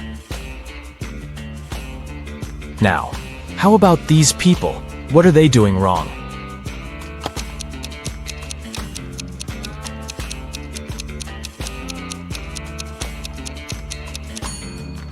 See that coffee machine in the background? The cup is placed incorrectly and the coffee is spilling. A witch owned a field that had many gold mines. She hired one person at a time to mine that gold for her. She promised 10% of what that person mined in a day, and they would have to give her the rest. But the witch was blind, so she had 3 magic bags that could talk. They reported how much gold they held each day, and this was how she found out if the workers were cheating. Upon getting the job, each person agreed that if they weren't honest, they would be turned into stone. Around the witch's mines, there were many stone statues. A man named Logan once accepted the job. The witch promised him, "If I wrongly accuse you of cheating, I'll be turned into stone." One night, Logan overheard the bags talking to the witch. The next evening, he submitted some gold and kept 1.6 pounds for himself. Later, the witch talked to her bags. The first bag said it held 16 pounds that day. The second one said it held 5 pounds. The third one said it held 2 pounds. The witch confronted Logan. "You think you could fool me? Now you shall turn into stone," she screamed. 1 second later, the witch turned into a stone statue herself. How did Logan deceive her?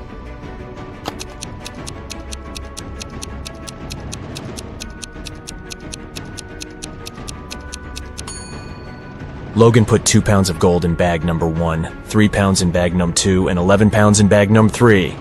He then put bag number 2 into bag number 3, and bag number 1 into bag number 2. Each of the bags only felt the weight of the gold above it. Thus, they inadvertently gave the message that 23 pounds of gold had been mined. 2 cars are driving through the city. They both started their journey at the same time. The green car is moving at a speed of 30 miles per hour. The yellow car is faster. Its speed is 50 miles per hour. And still, at one point, the green car comes across the yellow car. How is it possible?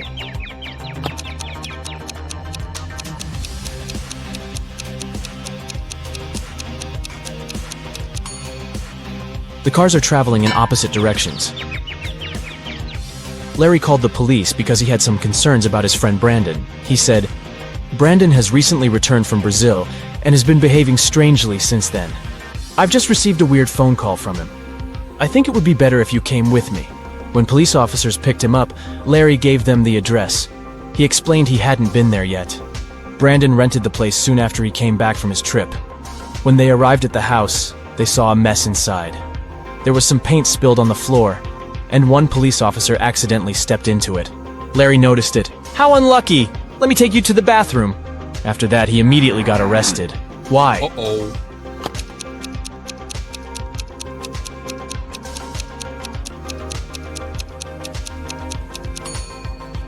Larry said he'd never visited Brandon's new home before. Then how did he know where the bathroom was? John's mom got angry with the guy and locked him in his room. But she wasn't cruel. She left her son a chance to get out of there. To do it, He needed to find the answer to this riddle. Turn me on my side and I am everything. Cut me in half and I am nothing. What am I? Can you help the guy to escape?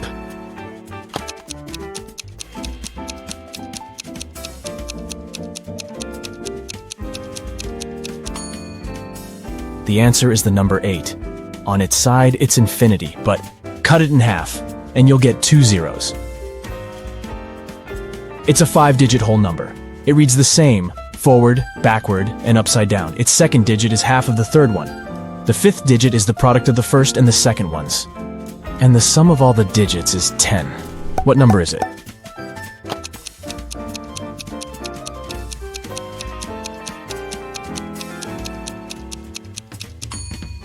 It's 10801. Eric got lost in a museum. While he was trying to find a way out, it got really late. All the doors were already closed. Finally, the guy saw 3 staircases. The first one was all covered in bizarre nettles with razor-sharp leaves and long spikes. The second had giant, stinking flowers with a stench almost impossible to bear. And the third staircase was an impassable jungle of cacti. Which staircase should Eric choose?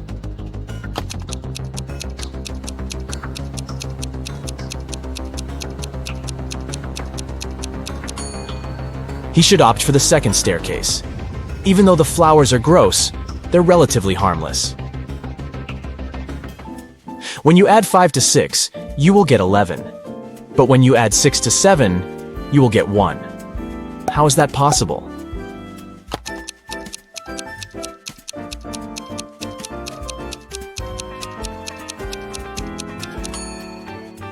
It's possible when you're looking at a clock.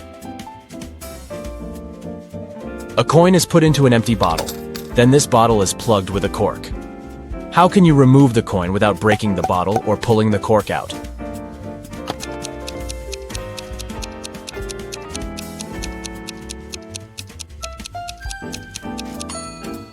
All you need to do is push the cork into the bottle and shake the coin out.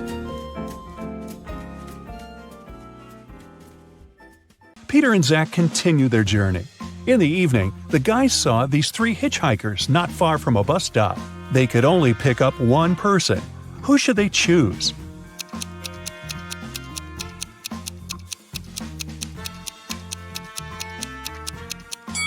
This pretty girl is a werewolf. Hey, look at her toes. She has already begun to transform because it's the full moon. And this harmless-looking elderly lady is a runaway criminal. Take a look at the poster hanging at the bus stop. It's her portrait. As for the guy, he looks pretty harmless. Yeah, his clothes are indeed stained with something red, but that's just some paint because he's an artist. Look, there are art supplies in his backpack. The artist, whose name was George, told the guys about another interesting, mysterious place. The locals called it the Haunted House. 1 week ago, George heard strange screams coming from inside. He went to check the house. A minute later, he ran away screaming.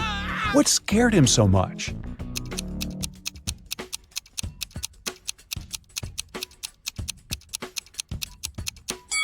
The portrait of this creepy clown is moving. Zach and Peter decided to explore that haunted house. When they entered the building, they didn't see any portraits, but they heard screams coming from the basement. They walked downstairs and found a loudspeaker that replayed the screams over and over again. There was a clown costume in the closet. Zach and Peter found 3 suspects among the neighbors and asked them just one question. What did you do 1 week ago? Mr. Daniel said, I was on vacation in Spain for 2 weeks. We came back yesterday. Jessica said, I have very sensitive skin. I wouldn't spoil it by wearing a clown mask.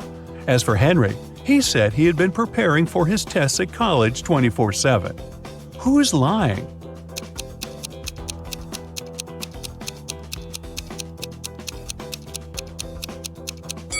Jessica. Zach and Peter didn't say anything about the clown, but she started making excuses anyway. The guys arrived at the local hospital to film an interview with a famous professor, Dr. Thompson. But first, he had to help 4 people. Kyle complained, I'm misophonic. I wash my hands 100 times a day.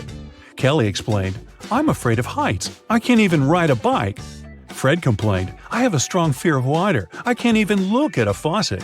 And Jenny claimed that she had claustrophobia. She always fainted in elevators. Dr. Thompson knew for sure that only one of these people told the truth. Can you tell who?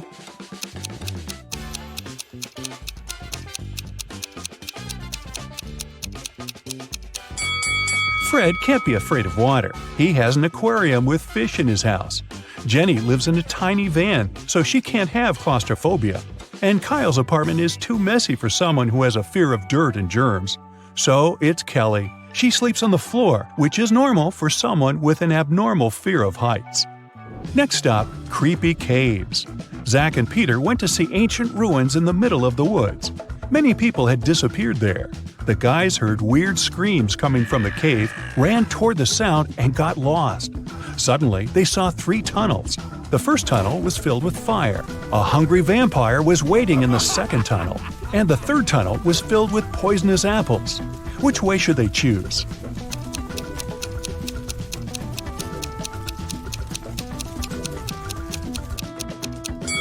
The third tunnel is safe. The guys don't have to eat those apples. After their epic adventure in the cave, Zach and Peter went to the supermarket to buy some groceries. I'm guessing the apples made them hungry. Can you see a ghost in this room?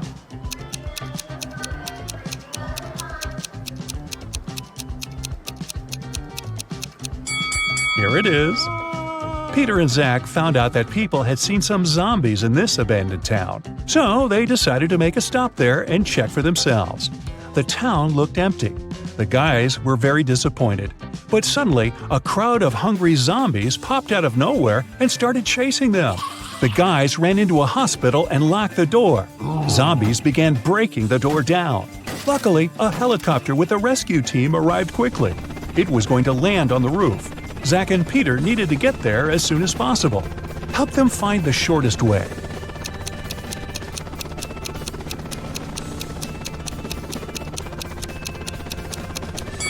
Here's the way. After saving the guys, the rescue team invited Peter and Zach to go skydiving together. They agreed and put on parachutes. They took this picture inside the plane right before the jump. Can you tell which of these people is in danger?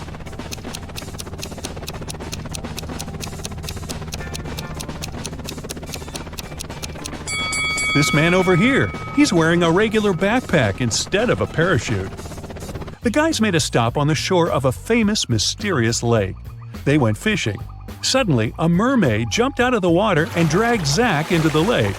Peter jumped into the water to rescue his friend. Finally, he found Zach wrapped in seaweed on the rocks in the middle of the lake.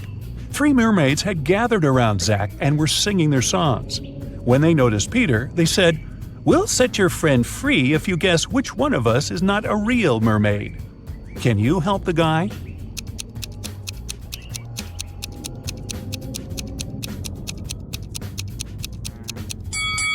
This lady over there, her tail isn't real.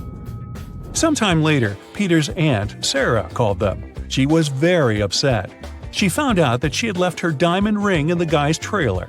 Peter found the ring and said, "No worries, we're going to send it back to you." But there was a problem. If he sent it by post without locking the box, the ring would be stolen. Both Peter and Sarah had some locks, but neither of them had the key that would open the lock of the other. Still, they managed to make it work, and Sarah got her ring back. How did they do it?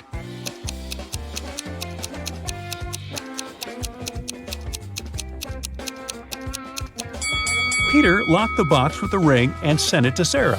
When Sarah received the box, she added her lock and sent it back. Peter received the box and removed his lock. Then he sent the box back to Sarah. She opened the lock with her key and got the ring.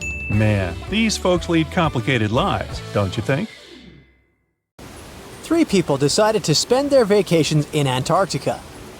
Bianca had some trouble with the harsh weather, but felt it was worth it in the end. Pablo had a great time photographing the penguins for his social media page. And Helena got to do some fishing while she was there. On the last day of their trip, passing through airport security, one of them got caught trying to take a penguin with them in their backpack. Take a look at the picture. Can you tell who it was?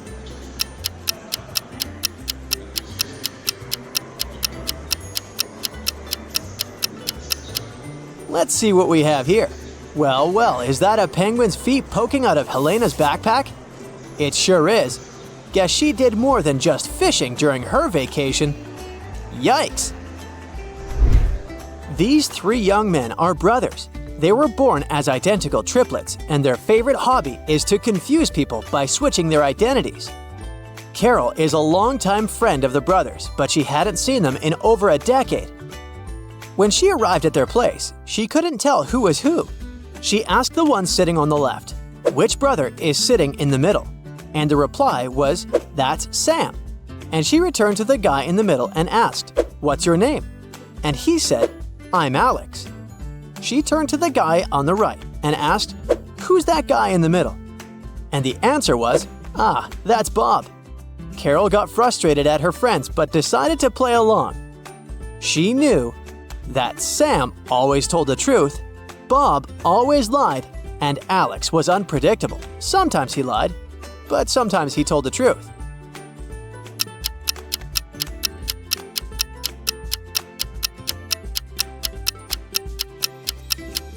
We know that Sam always tells the truth, so the brother on the left couldn't be Sam, as he wouldn't be able to call someone else by his name. The brother in the middle can't be Sam either, for the same reason. So, the brother on the right must be Sam. And since we know he always tells the truth, the guy in the middle is Bob, and the brother on the left is Alex. Both Bob and Alex lied to Carol. No wonder she doesn't visit much, huh? Sarah, Sierra, and Sandra are best friends. One day after school, they met up in the park to play a game.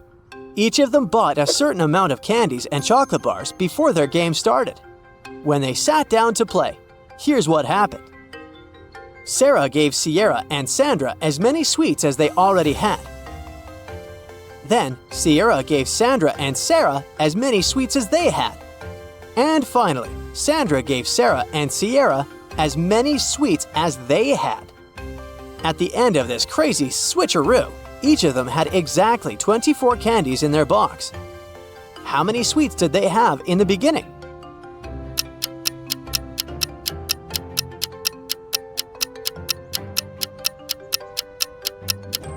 At first, Sarah had 39 candies, Sierra had 21, and Sandra had 12. This is how it works.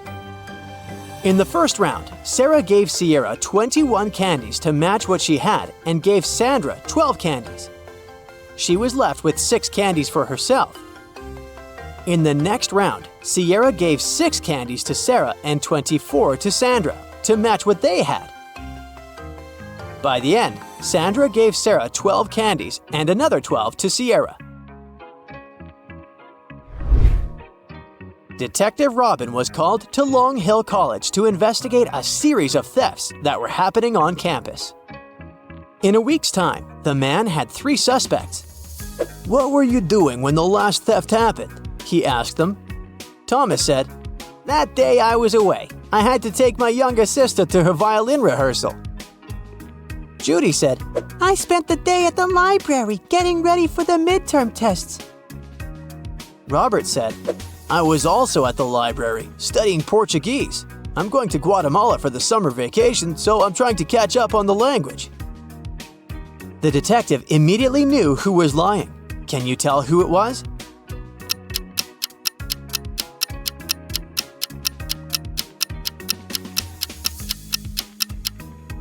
It was Robert. Detective Smith knows that they speak Spanish in Guatemala, not Portuguese, so he must have been lying. It was Bobby's first day on vacation in Hawaii. He booked a 2-week stay on an island for the summer. He also rented a motorcycle to get around, but on his first drive, he fell off the vehicle and hurt his head. The next thing he knew, he was waking up in a local hospital, and 3 women were waiting for him. All 3 women said they were his girlfriend. Can you help Robert find out who his real girlfriend is?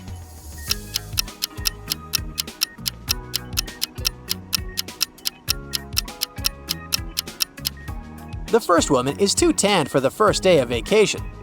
The woman in the middle has her hands full with shopping bags. Who goes shopping while their boyfriend is in the hospital? It's the third woman. Also, look at her pocket. She has a spare key to the motorcycle Bobby was driving. Becca wants to cross the Sahara Desert on camelback. She knows it's a risky journey. All in all, it will take her 6 days to do it. But there's a problem. She can only carry enough food for 4 days. Can you help Becca figure out the least number of people she needs to invite in order for all of them to have enough food during the entire trip?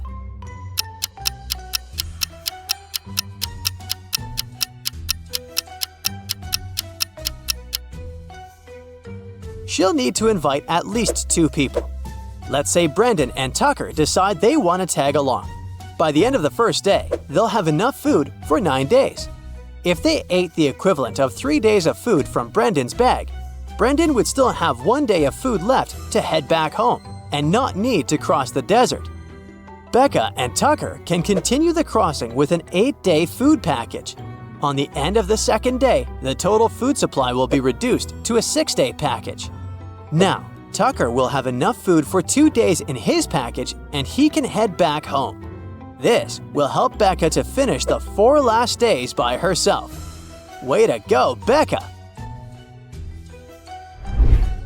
At Silverstone Elementary School, the teachers are excited to adopt a new methodology for testing their students. They would allow students to take a book with them to their exams for them to consult freely during test days. This wouldn't be considered cheating from now on. But on the day of the history exam, Sophie's teacher caught her cheating some other way. Take a look at the picture. Can you guess how Sophie was cheating?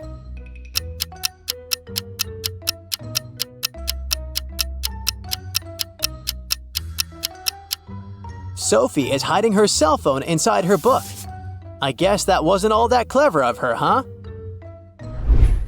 The King of High Country was holding a feast to celebrate another year of his life. He invited all of his friends, the royal members of nearby kingdoms. The guests gathered in the Great Hall, where a lovely table was set.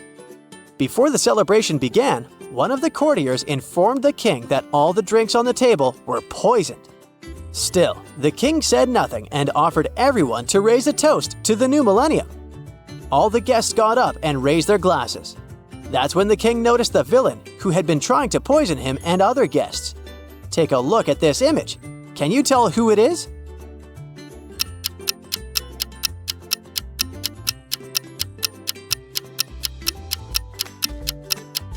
Look at the guy sitting in the middle. He's holding an empty glass. He knows that the drinks are poisoned, so he hasn't poured anything for himself. On a snowy winter night, a thief broke into a famous singer's house and stole a bag of jewelry. He didn't manage to get too far though, because a police vehicle passed by while he was escaping. The thief tossed the bag of jewelry in the snow and hid behind one of the buildings. The singer immediately noticed that they had been robbed and called Detective Sommer to help. The detective quickly gathered 2 suspects. Take a look at both of them. Can you tell who the thief is?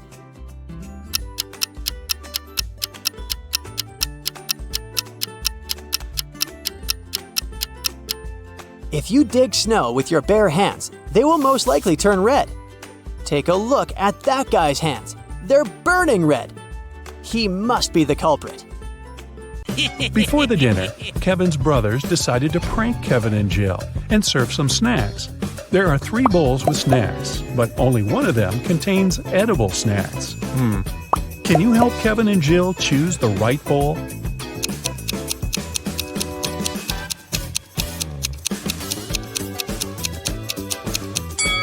The first bowl has spiders in it.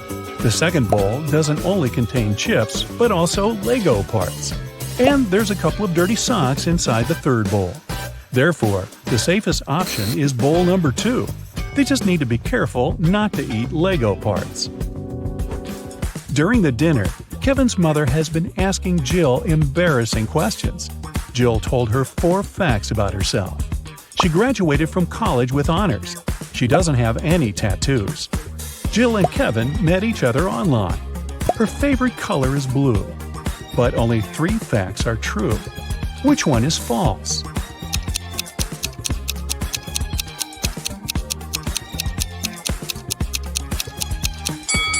Jill does have a tattoo. Take a look at her ankle. Next morning, the entire family gathered in the living room to have breakfast and unpack Christmas gifts. Can you guess what gift is from Kevin's mother to Jill?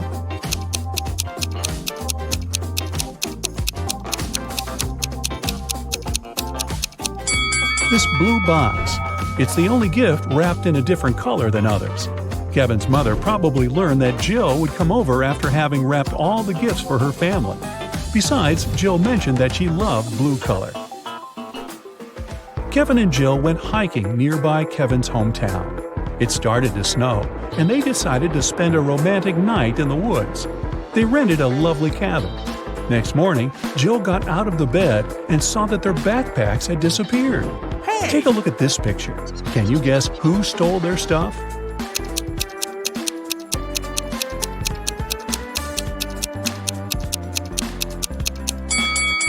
Kevin's brothers decided to prank them. There are traces of two people on the snow, and one of the brothers dropped one of his purple gloves. Kevin's brothers jumped out of a barn where they hid. They decided to go for a walk and found a secret base in the mountains.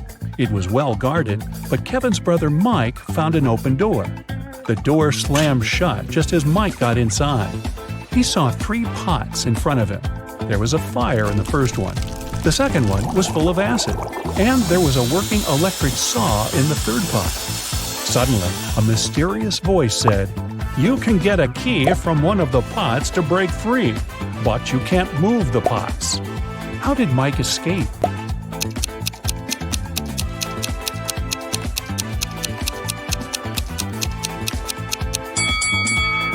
He pulled icicles from the ceiling and threw them into the first pot.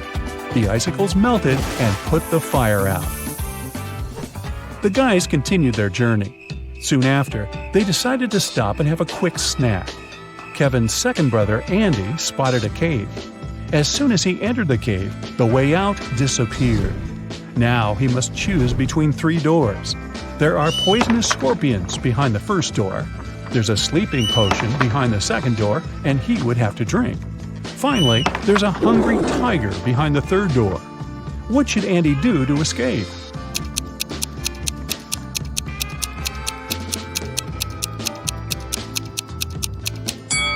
He should grab the sleeping potion, pour it over his sandwich, and throw the food at the hungry tiger. When the tiger falls asleep, he'll be able to escape through the third door. Jill, Kevin, Andy, and Mike headed home when they noticed cougars moving toward them. The guys started running away and saw a tunnel. It was very dark and scary. They only have 12 minutes to cross it. It takes Mike 1 minute to cross the tunnel, Andy 2 minutes, Jill 4 minutes, and Kevin 5 minutes. The guys decided to split into 2 pairs, but they only have 1 flashlight, and there's no way they go in there in 4. How can they escape?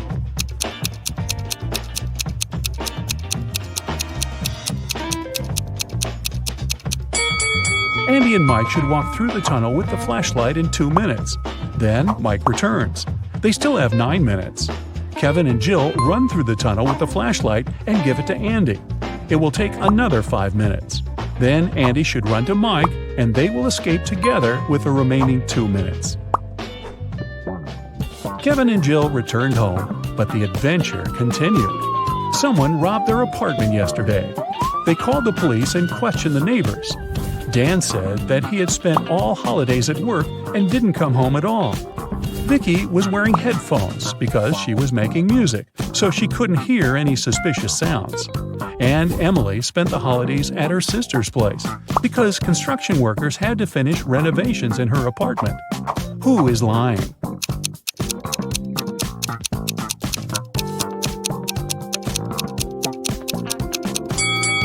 Emily. If they finished renovations, why is her apartment a giant mess?